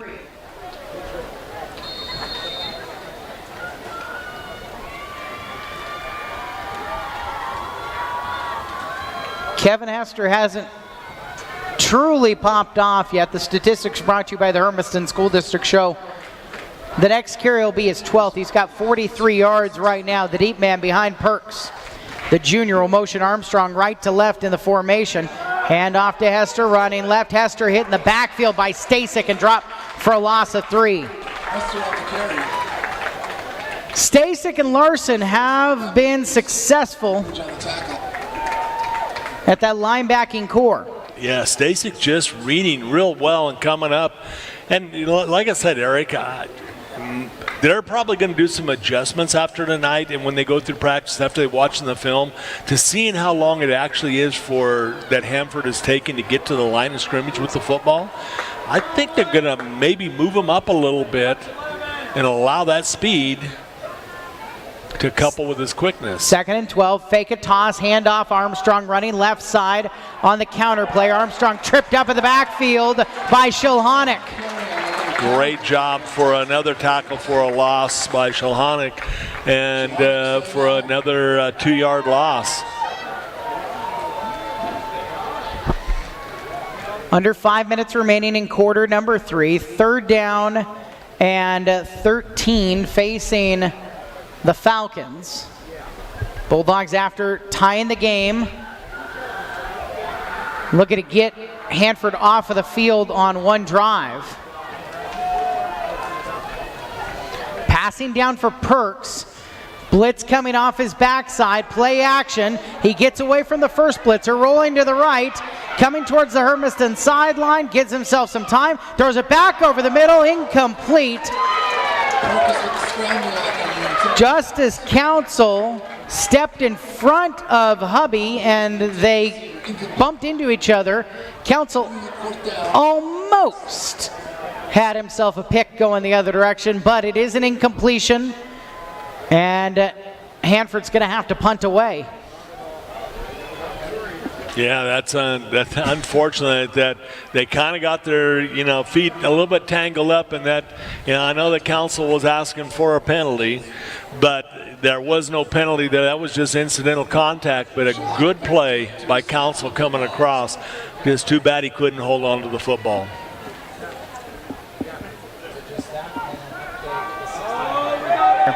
Low snap, left for Fulton. Fulton's going to be dropped just across the line of scrimmage.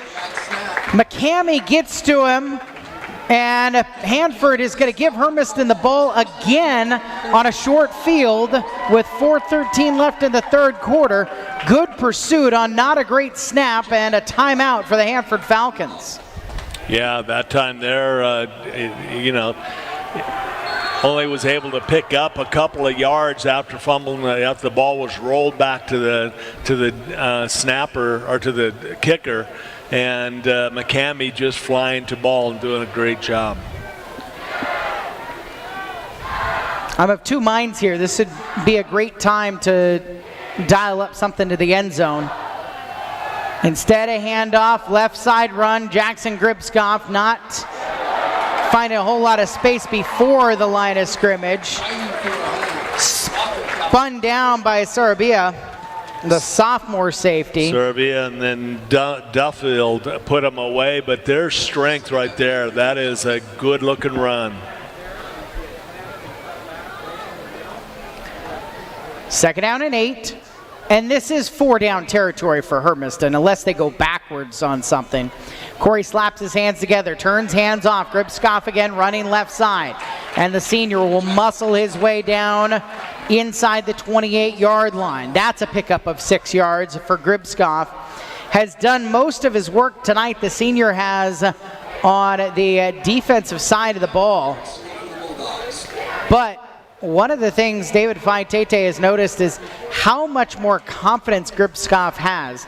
Yeah, he's in his senior year, but he's also coming off of a wrestling state championship, so it feels good. Corey, handoff up the middle to Larson this time. First down run. Larson will gain 4 and move the chains. Yep, there's a little bit of energy in that offensive line now, and yeah, coach is still trying to go a little bit better, quicker pace. Just need to get the play in a little bit quicker to go pace. You got to be getting Hanford tired.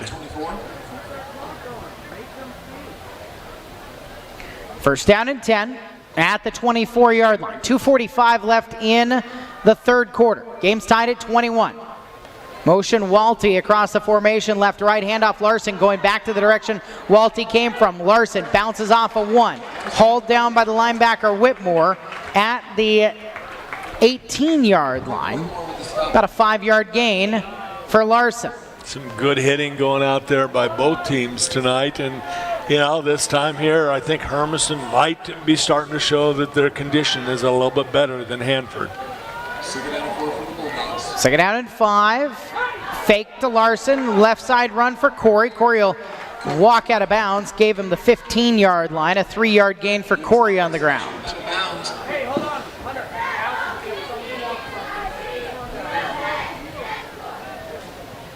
Third down and a yard to gain. Gribskopf moves into the backfield with Corey. Shulhanic and Ramirez Ortega, the receivers right. Council on the left. Short side of the field with the ball in the left hash mark. Hermiston changing the play. Gribskopf will move to Corey's left shoulder on the 3rd and 1. Hand to Gribskopf, running right. First down yardage for him. Caden Wilson, the linebacker, who is a all-league selection a year ago as a sophomore in the MCC, makes the tackle, but not before Gribskopf gets a couple to move the chains again. Good hard running in there by Gribskopf. First down and 10 from the 13-yard line.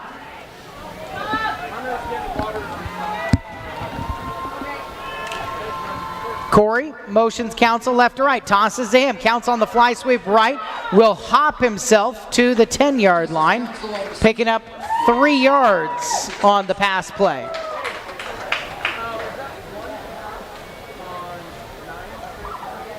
Unsa with the tackle. After the play, Bulldogs will flip out the receiving core. Second down and 7 yards to go for the Bulldogs.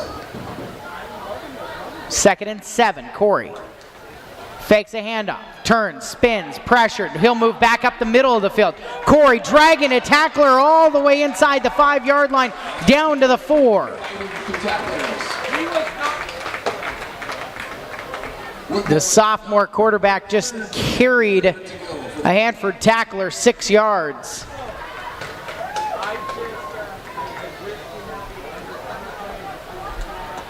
Under a minute remaining in the third quarter. Hermiston trying to take the lead before they switch ends of the field. 3rd down and 1. Ball's got to get to about the 3. It starts just outside the 4. Split backs behind Corey. Motions Larson out of the backfield left. Corey will hand off. Tuya coming the other way. Tuya's got the space into the end zone for the score. 4-yard touchdown run for Ami Tuya, and the Bulldogs are back in front. Nice job that time by Tuya, seeing that the outside backer actually took the fake to Larson, and when Tuya was able to go ahead and cut back this way, there was nobody home that could catch up to him. Hold by number Now Abel Alatorre to add the extra point. Out of Shilhanik's hold, kick is up, easily through, and Hermiston is back in front, scoring on a short field 2 times in a row to take a 28-21 lead. Bulldogs take the lead, 28-21. Falcons will have 21.9 seconds remaining.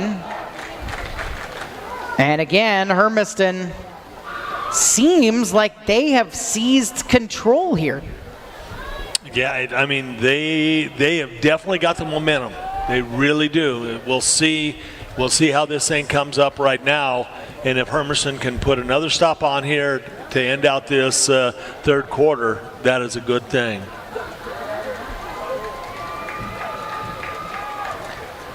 David Faitete. That's a couple of big guys right there. Romaine Smith, the boys' head basketball coach, but let's not forget, he played college football. He was a receiver. He's actually coming out every once in a while, helping out with the receivers. The 2 headmen standing next to each other after that touchdown score, chatting before we get ready for Alatorre to kick this one away. With 21 plus seconds remaining in the third quarter, Hermiston now in front by a touchdown.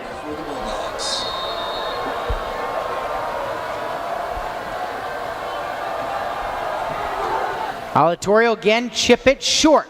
This one's gonna bounce, check up, but caught on the run by Whitmore. Whitmore across the 40 will end up getting flipped down at the 44-yard line. Akers with the tackle, excuse me. Robert Akers credited with the tackle. Whitmore was the return man. So for the Falcons, they do start with a little bit better field. Hanford Falcons. Maybe only a play or 2 left here in the third quarter. AM 1360 KOHU Hermiston, your home of Bulldog Athletics for 52 years. And we've got opening night coverage. It's a tight one. These 2 played to the wire last year up at Hanford.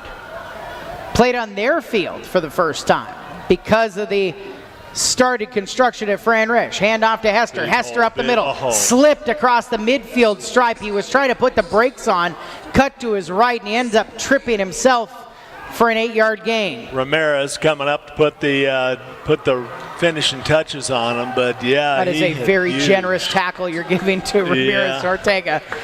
That was a huge hole, and it was just a turf toe tight tackle. And at this time, we'd like to announce the winner of our 50-50 pop. And that brings us to the end of the third quarter. Hermiston 28, Hanford 21 when we come back here on AM 1360 KOHU. 50-50 table to collect.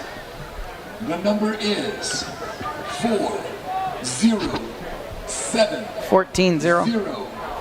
4 2. Huh? I repeat, 407 14. Oh.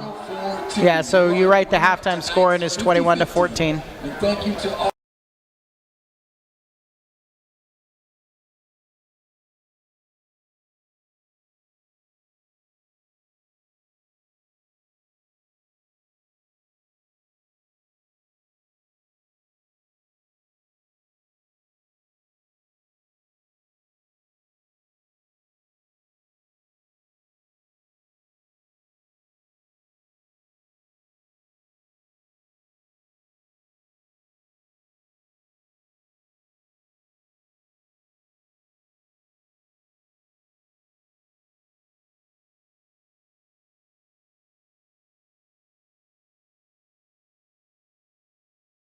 Start the fourth quarter. Hanford with the ball, attacking in Hermiston territory. Perks quick throw out to the left side. Bryant has it. Bryant runs over a tackler. Bryant bounces off another and Super Bowls himself out of bounds into the Hermiston sideline to the 39. Flag out very late from the umpire. I think they're going to get. Are they going to get the receiver for bowing his head, or was it?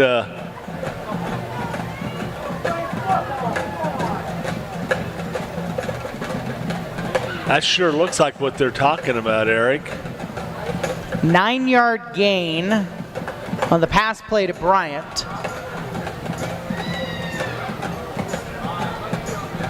Yes, they are going to call him for that.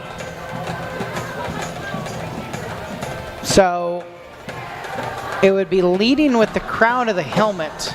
But see, both of them did. Defense did the first time. Defense, when they hit him the first time, came down with the helmet, and the running back, when he spun away, did the second time.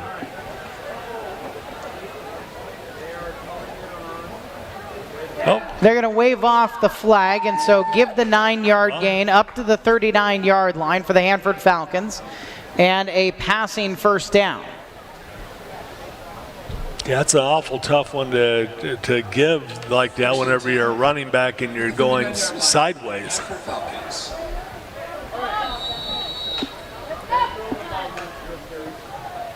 Perks under center on first down and 10 from the 39. Toss play, right side for Wilson. Wilson has space. Wilson's into the second level, across the 30, inside the 25. Finally tripped up Wilson on the carry. down near the 23-yard line. Council on the tackle. Converge for the tackle.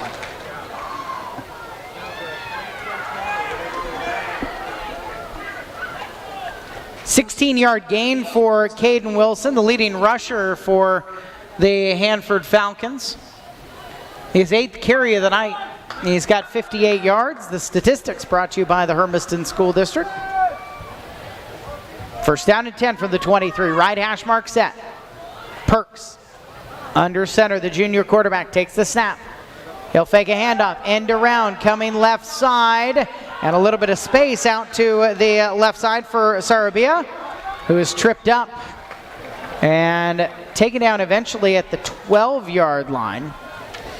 19 on the tackle. On the carry for Picard Picard with the stop for the with the Bulldogs. stop for Hermiston.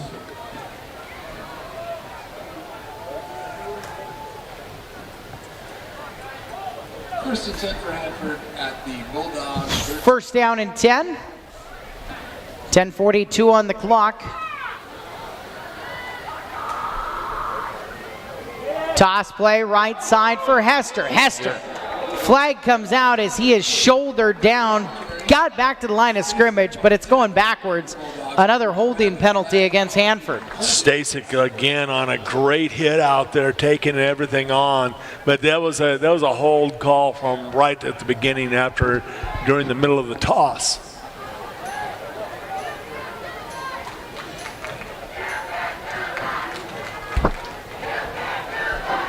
Student section off to our right on the east end of Bulldog Stadium with a astute "You Can't Do That" chant. Nice little crowd tonight, Eric. Opening night, First and both sides of Bulldog Stadium yards. pretty well packed for the first game of the season for Hermiston and Hanford. Bulldogs lead is 28-21, having scored 2 times in a row, trying to keep Hanford out. That penalty will help. First down and a mile. Perks over the middle, and wide open is Bryant. Who else? Bryant inside the 10. Dives down to the 8-yard line, got almost all of it back. Yeah, before Delgado was able to go ahead and put the stamp on him. A great little pattern over the top. They kind of had a rub pattern, but nobody stayed with him coming off the break, and he was 5 yards in the deep hole right there in the middle. 17-yard gain.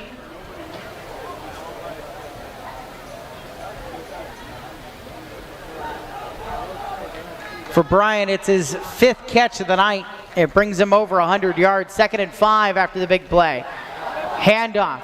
Wilson thought about left. He'll cut back out to the right, get out to the edge, and get into the end zone for an 8-yard touchdown run. Nice little bounce to the right, and he made one little cut in towards the line, saw the guy take the fake in and bounced it out for the nice little run.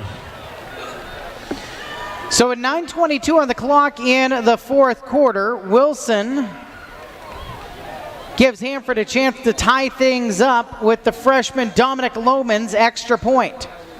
Now we see the swinging gate again. Hanford not going to use it for anything.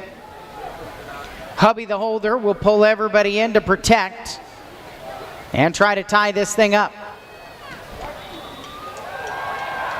Lohman does. 28 apiece, 9:22 left in quarter number 4 here on AM 1360 KOHU. 22 seconds left in the fourth quarter.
On opening night. Eric and Sonny with you on AM 1360 KOHU. Lohman has kicked it somewhere between the deep men and the next level each time. He will kick this one away again, short, gonna bounce. Goes 5-hole, picked up then by Putnam. Putnam gets it to the 25-yard line.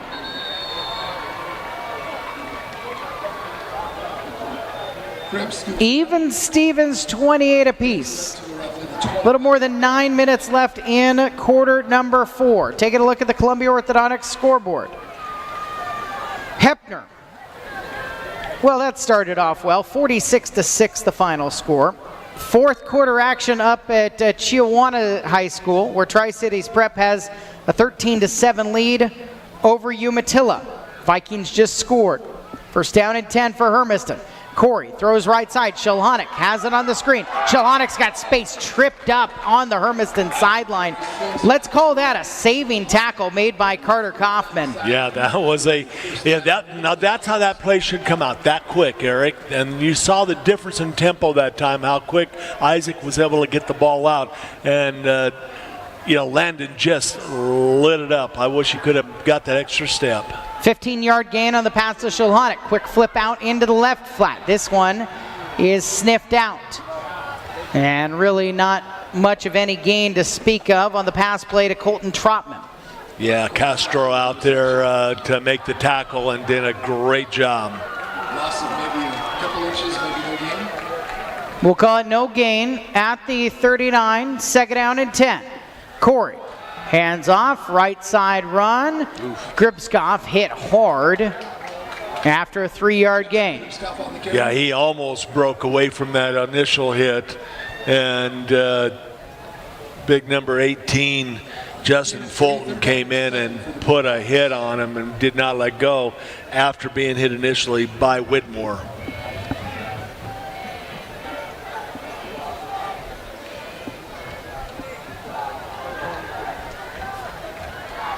Third down and 7 at the 42-yard line.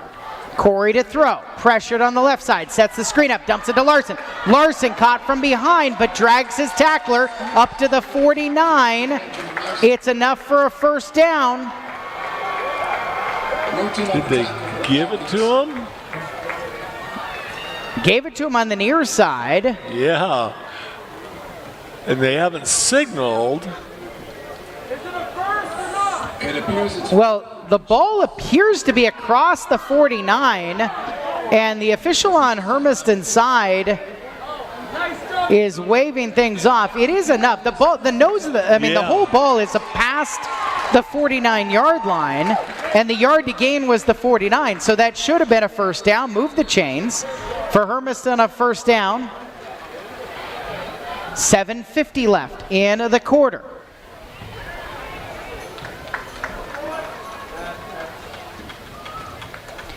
Corey hands off to Larson. Larson tripped up after a 4-yard gain into Hanford territory.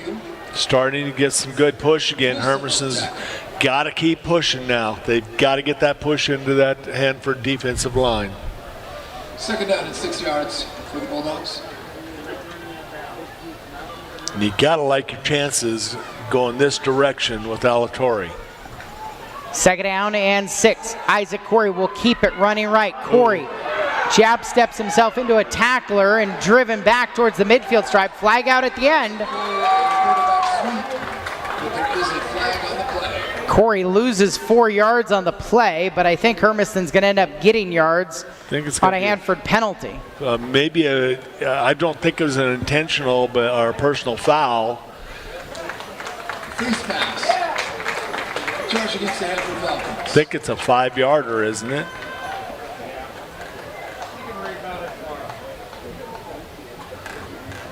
Oh, they're going to mark the big one off. No, it was just a passing one. Yeah, I didn't see any turn of the head, so it had to have been just one as he was going down.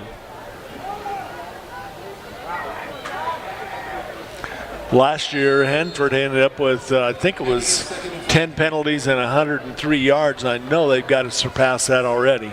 2nd down and 5 after the penalty. Corey to throw, left side, diving, haul in by Ramirez Ortega.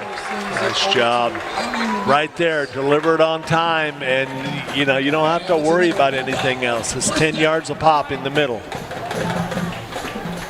So the Chains will move on another passing 1st down to the 36-yard line. 6:50 left in the 4th. 28 apiece. 25 seconds remaining. Hanford's going to use their 2nd timeout. Timeout, Hanford. We'll be back here on AM 1360 KOHU.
An underthrown pass out of the timeout.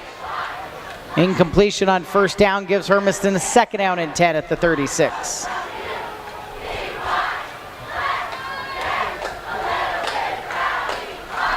Corey, hands off, it's Gripskoff, puts his shoulder down and drives through a tackler to the 29-yard line, picking up 7 on the play. Yeah, I think that Silva and Fulton are going to be getting a little bit tired of hitting him. They need Duffield to come in there with some muscle to hit him. 3rd and 3, Gripskoff again, up the middle, 1st down yardage, bounces to his left, hauled down by the shoelaces after a 4-yard gain and a running 1st down. Yeah, that one there was their Hester, their running back, coming in to make that play. Gripskoff stays in the backfield with Isaac Corey, the sophomore quarterback. Looks over to the Hermiston sideline to get the play. 1st down and 10 at the 24-yard line. Motion left to right, toss that way. Council on the sweep play. Hit right at the line of scrimmage and stopped. Maybe lost a yard on the play. Yeah, that was a poke right in the middle of the belly there. Whitmore with the stop for the Falcons.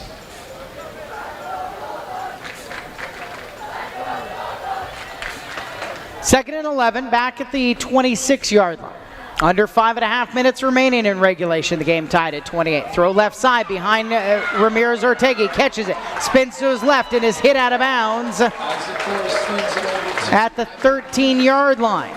Nice job of Corey getting it out to him quick and letting him do his thing out there. I mean, that's what you got to do. You got to get it there so he can catch it and then turn to be able to find the defense. 13-yard gain, move the chains, first down and 10. First and 10 for the Bulldogs from the 12-yard line. Corey and Larson in the backfield. Everybody looking over to the Hermiston sideline to get the play. Bulldog coaches are milking a bit of time as well. The clock is paused this time because Ramirez Ortega went out of play. And now Hermiston got to call a timeout prior to the end of the play clock. Yep, it was just Timeout. 28 apiece with 5:07 left in regulation.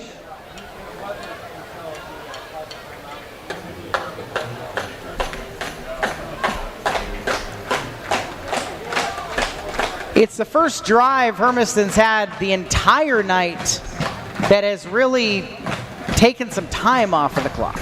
yeah. And I mean, a piece of it is going to the running game. Well, and finding that great success out of Gribskov.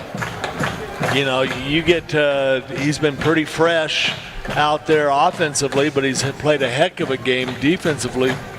But to bring those legs in now, it's a good thing to find out that he can be that strong at the end of the game after playing both, you know, basically both ways. He is getting another break on this down.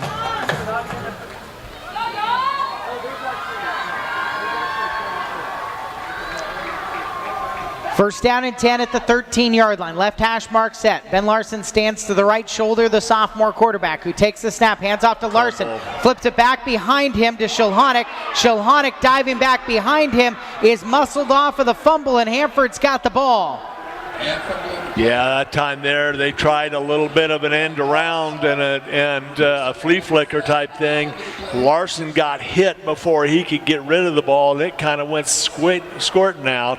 And then Landon tried to get onto it, but there was way too much going on there for them to go ahead and recover it. Flag on the play also. 4:59 left in the fourth quarter.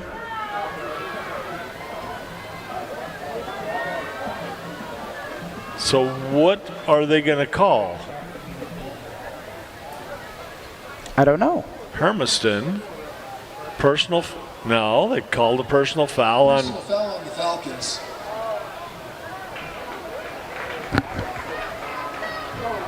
When?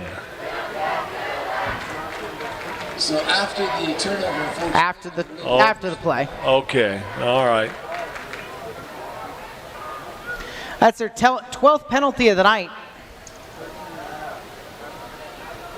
And it will march Hanford back. Yes, they get the ball on the fumble, lost by Hermiston. Second turnover of the night for Hermiston. First fumble plus an interception. It'll move the ball back to the 14-yard line. So the Falcons, with 2 timeouts remaining and 4:59 on the clock, look to break a 28-all tie. They are going into the wind, although it is not fierce right now.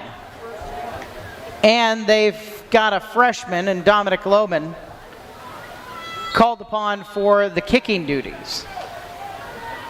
So Eli Perks probably's got to get this into the end zone. And he's got to go 86 yards. Looking to throw. Near sideline toss up into the air for Armstrong, who hauls it in. Found a hole in the zone. What a catch. Eli Perkins' pass is complete to Armstrong. You know, you can't. With the stop. You cannot, Delgado, you can't play any better defense than what Delgado just did then. That just that he went up and got it over the top of him. So 13 yards will move it out to the 27-yard line.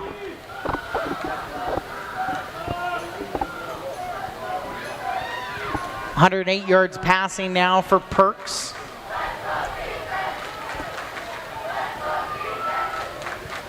Eight for 12 throwing the ball. He'll hand off to Hester. Bounce back to his left, find some space, coming to the sideline. At the 45, into Hermiston territory, and he is shepherded out of bounds by Shilhonick, but not before he gets to the 35-yard line. We've seen that speed last year, Eric. That was that breakaway touchdown that he had against us, and just absolutely lit that one up. First and 10 Falcons. 38-yard run for Hester, and he finally breaks something open on his 15th carry of the night. He's got 86 yards. That's a big one, because now with 4:18 left, Hanford's got it at the Hermiston 35 at a tie ball game. Perks under center. Hands off up the middle to Wilson this time. Wilson wants to probe out to the right. Not a whole lot of space out there for him. Larson was in there at his shoelaces to help haul him down. Yeah, Larson got the hit and Stasek in on the assist.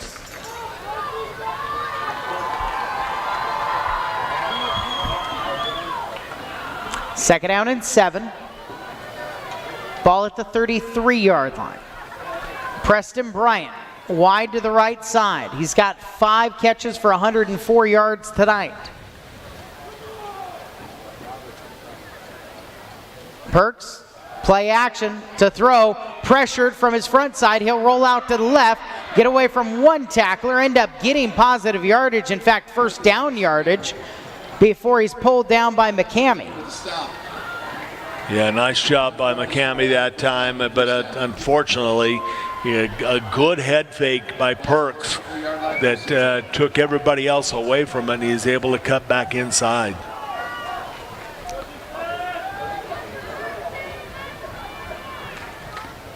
Rushing first down. It's their 13th of the night. First down and 10. Play action. Pressured again. Screenplay set up. Open space for Wilson on the near sideline.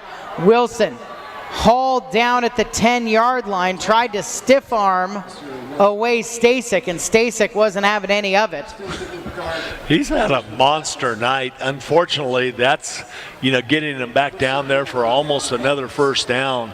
They did get the first down. Oh, yeah, 14-yard gain down to the 10-yard line. It's first and goal. They've got to get, that's the thing about it. They needed another couple of yards if they, to help themselves out there, but that was a perfectly timed screenplay. Under 3 minutes remaining, game tied at 28.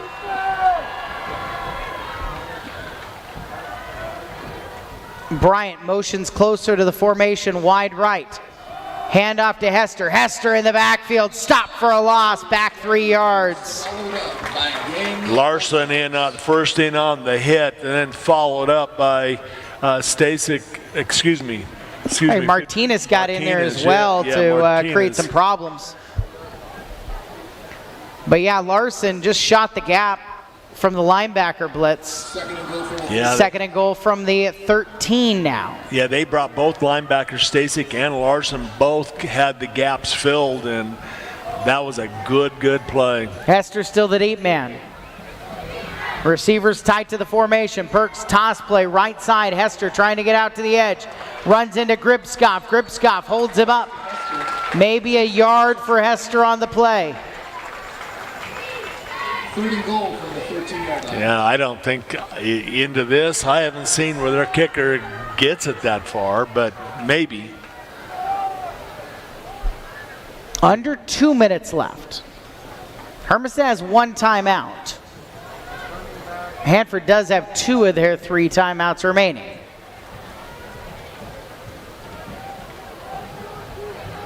Bulldogs scored the first 14. They scored the first 14 of the second half.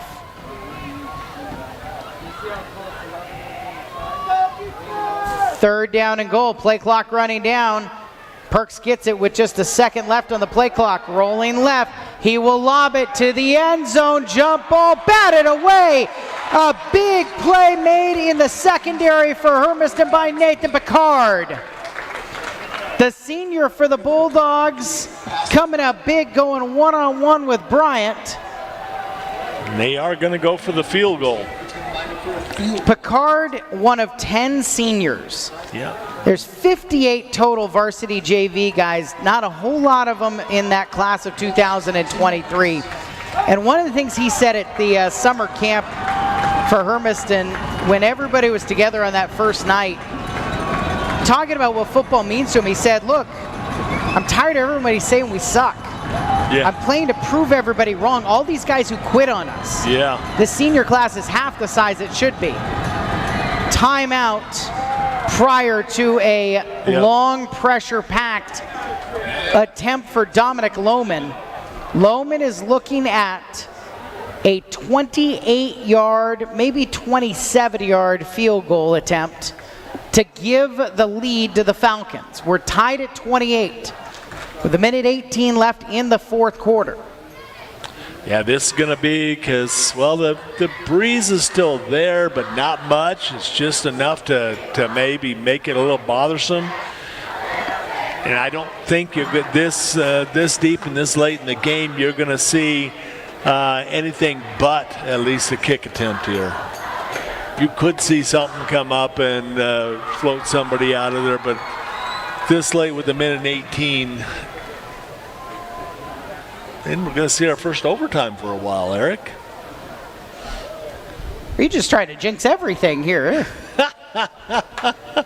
Well, I'm trying to do that so he won't, yeah. Well, so look, hey, to follow up on the point Picard made to the team, because I asked him tonight before the game, I said, hey, Coach Vaitete talked about this last night at linebacker luncheon, but that's a pretty small group. Are you okay with me talking about your message? Like, absolutely. Awesome. We are here for a reason. Let's call it 28, right side for the lead. Plenty of distance, wide left. A minute 15 and one timeout for Hermiston. They will have the ball at the 20. Wow, he's got a better leg than he showed so far tonight. I thought his PATs were solid and true. It wasn't like he was squeaking them over. No. He's not big. He's a freshman. He's diminutive, but he's got a leg, and he hold it a little bit left. What are they doing? Asking for the ball at the 20? Well, yeah. And the officials are saying, well, you need to give us a ball. Yeah. We'll mark it at the 20, but where's the ball, Coach? David Vaitete flips it in. So at the 20-yard line, 80 yards to go. Game's tied at 28. Isaac Corey with the back to his right. Two receiver options each way. He'll play action, looking to throw right side. Now he's flushed out of the pocket right. He'll throw it way downfield. Coming back, Ramirez Ortega knocked down. A penalty flag flies from the back judge. A penalty flag flies from the line judge. Colton Whitmore grabbed Ramirez Ortega, who saw how underthrown it was and was coming back to it, and probably has to make the penalty because there's a big difference between 15 yards and 35. Yes, absolutely. And, even though the ball's going to be at the 35-yard line right now, you'd rather have it there than midfield.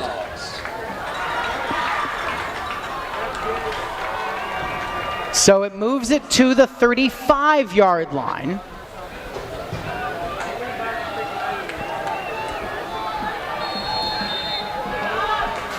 Corey again, twin receivers each way.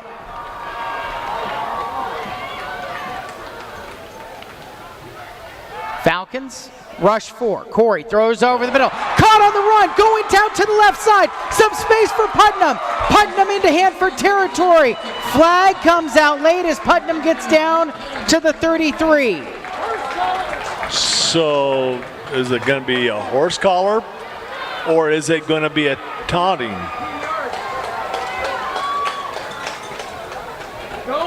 33-yard gain on the pass play to Putnam. By the way, that's a Bulldog first down. No indication yet on the penalty. 59 seconds on the clock, which is paused. Hermiston is ready to go quick. They're signaling the play in. And they're lining up over the ball. Actually, they ended up giving it. They did not get a good spot. They give them at the 35, so it's a 30-yard gain.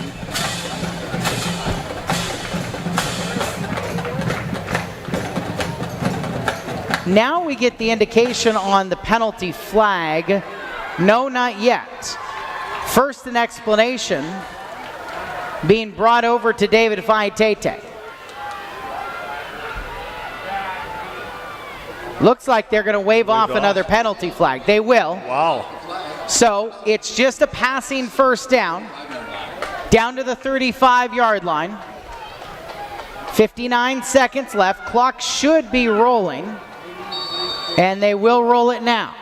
Tied at 28. Hermiston, a chance to win the game 35 yards away from them. Corey barking the signal. Blitz coming up the middle. Hanford's going to blitz 2, right down Broadway. Corey flushed out to the right. Will throw it all the way to the end zone. Underthrow coming back at the goal line. It is caught for a score. Landon Shohanek came back, backtracked, playing center field, makes the catch to give Hermiston the lead. Hanford had it defended well. They looked right at it, and then when he had to make that center field catch, come back after the football, the Hanford defender never did turn his head around and find football. Great job by Shohanek, and unfortunately for Hanford, a long touchdown pass. 35-yard touchdown pass. Now Alatorre to add the extra point. To put Hermiston up by 7. He does. 35-28. Will Hermiston steal a victory in the final minutes of a game for a second straight year against the Hanford Falcons? They put themselves right there. This is the time for, Mr. Alatorre just to put the ball up high and as deep as he can possibly get it. He is getting a helping breeze here. Whether you get it into the end zone or not is not a thing. You want that ball to, your defenders to be able to go ahead and fill the lanes and cover as much territory as you possibly can to avoid any big return.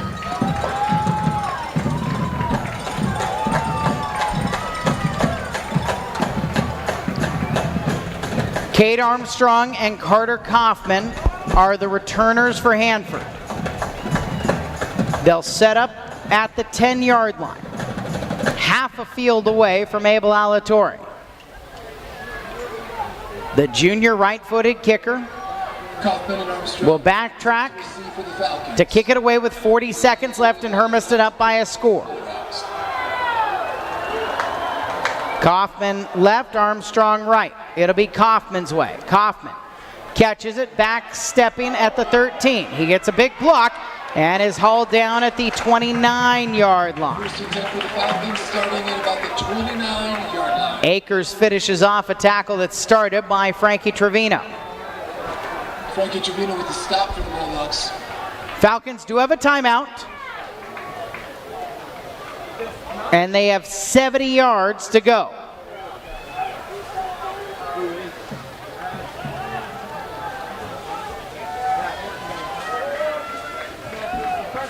It has been Preston Bryant tonight who has been the dominant option. 104 yards on 5 catches.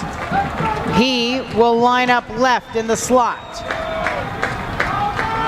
Perks the junior, under center. Play action. Shoved by Gripskoff out to left. Breaks the tackle for Gripskoff. Throws downfield, incomplete. Escapes the sack, but is incomplete. And Perks does an amazing job just to get that to be an incompletion and not lose 6-7 yards. Plus the incompletion stops the clock. Yeah, great job as far as Gripstoff getting there. That would have been a great finish.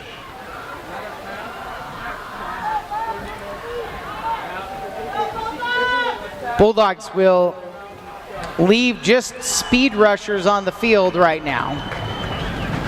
There's the penny, so they will put one more traditional tackle in. 2nd down and 10 from the 30. Perks play action. Gets some time. Flushed out to the left. Now he's in trouble. Trevino throws him down as he throws it away. It's incomplete. And they're going to say he was in the grasp. They'll give a sack to Trevino. And a loss of 3 yards. Falcons, they should use their timeout. Instead, it's a spiked ball. Flag comes out. And the spiking of the ball, but we have a penalty. Clock has 4.7 seconds remaining. Illegal shift by the Falcons.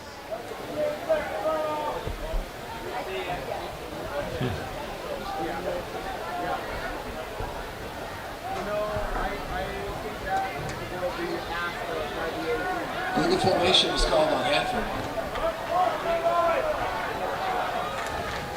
Illegal.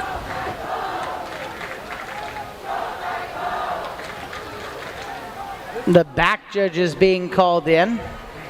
Illegal formation. They had everybody in the No, position. it was shift. It wasn't a formation. It was an illegal shift that was motioned.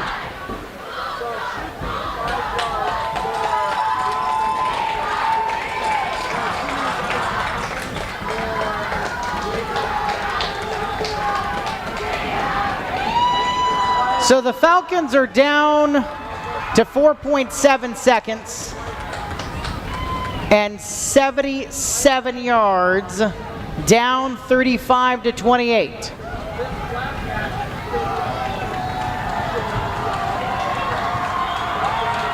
down and 17. 3rd down.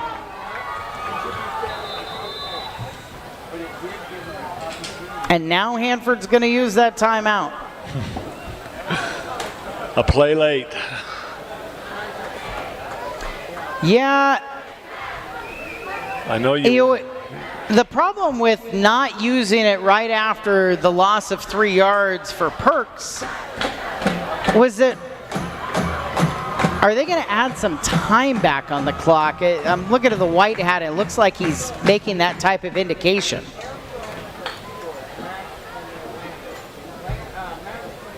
Doesn't look like it. Yeah, he did. No, yeah, it looks like it. That's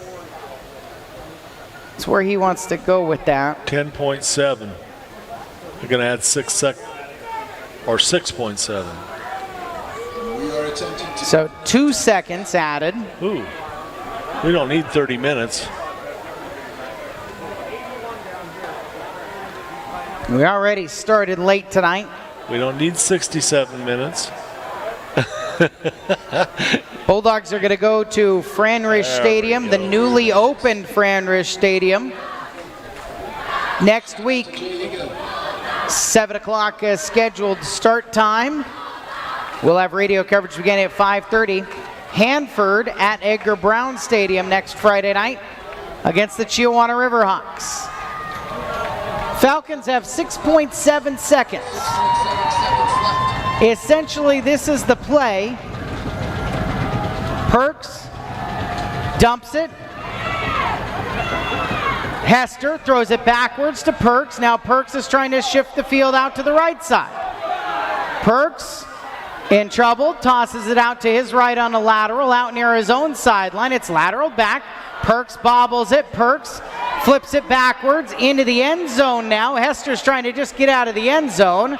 He can do at least that much. Flags come out on some illegal blocks. Hester is taken down at the 13-yard line.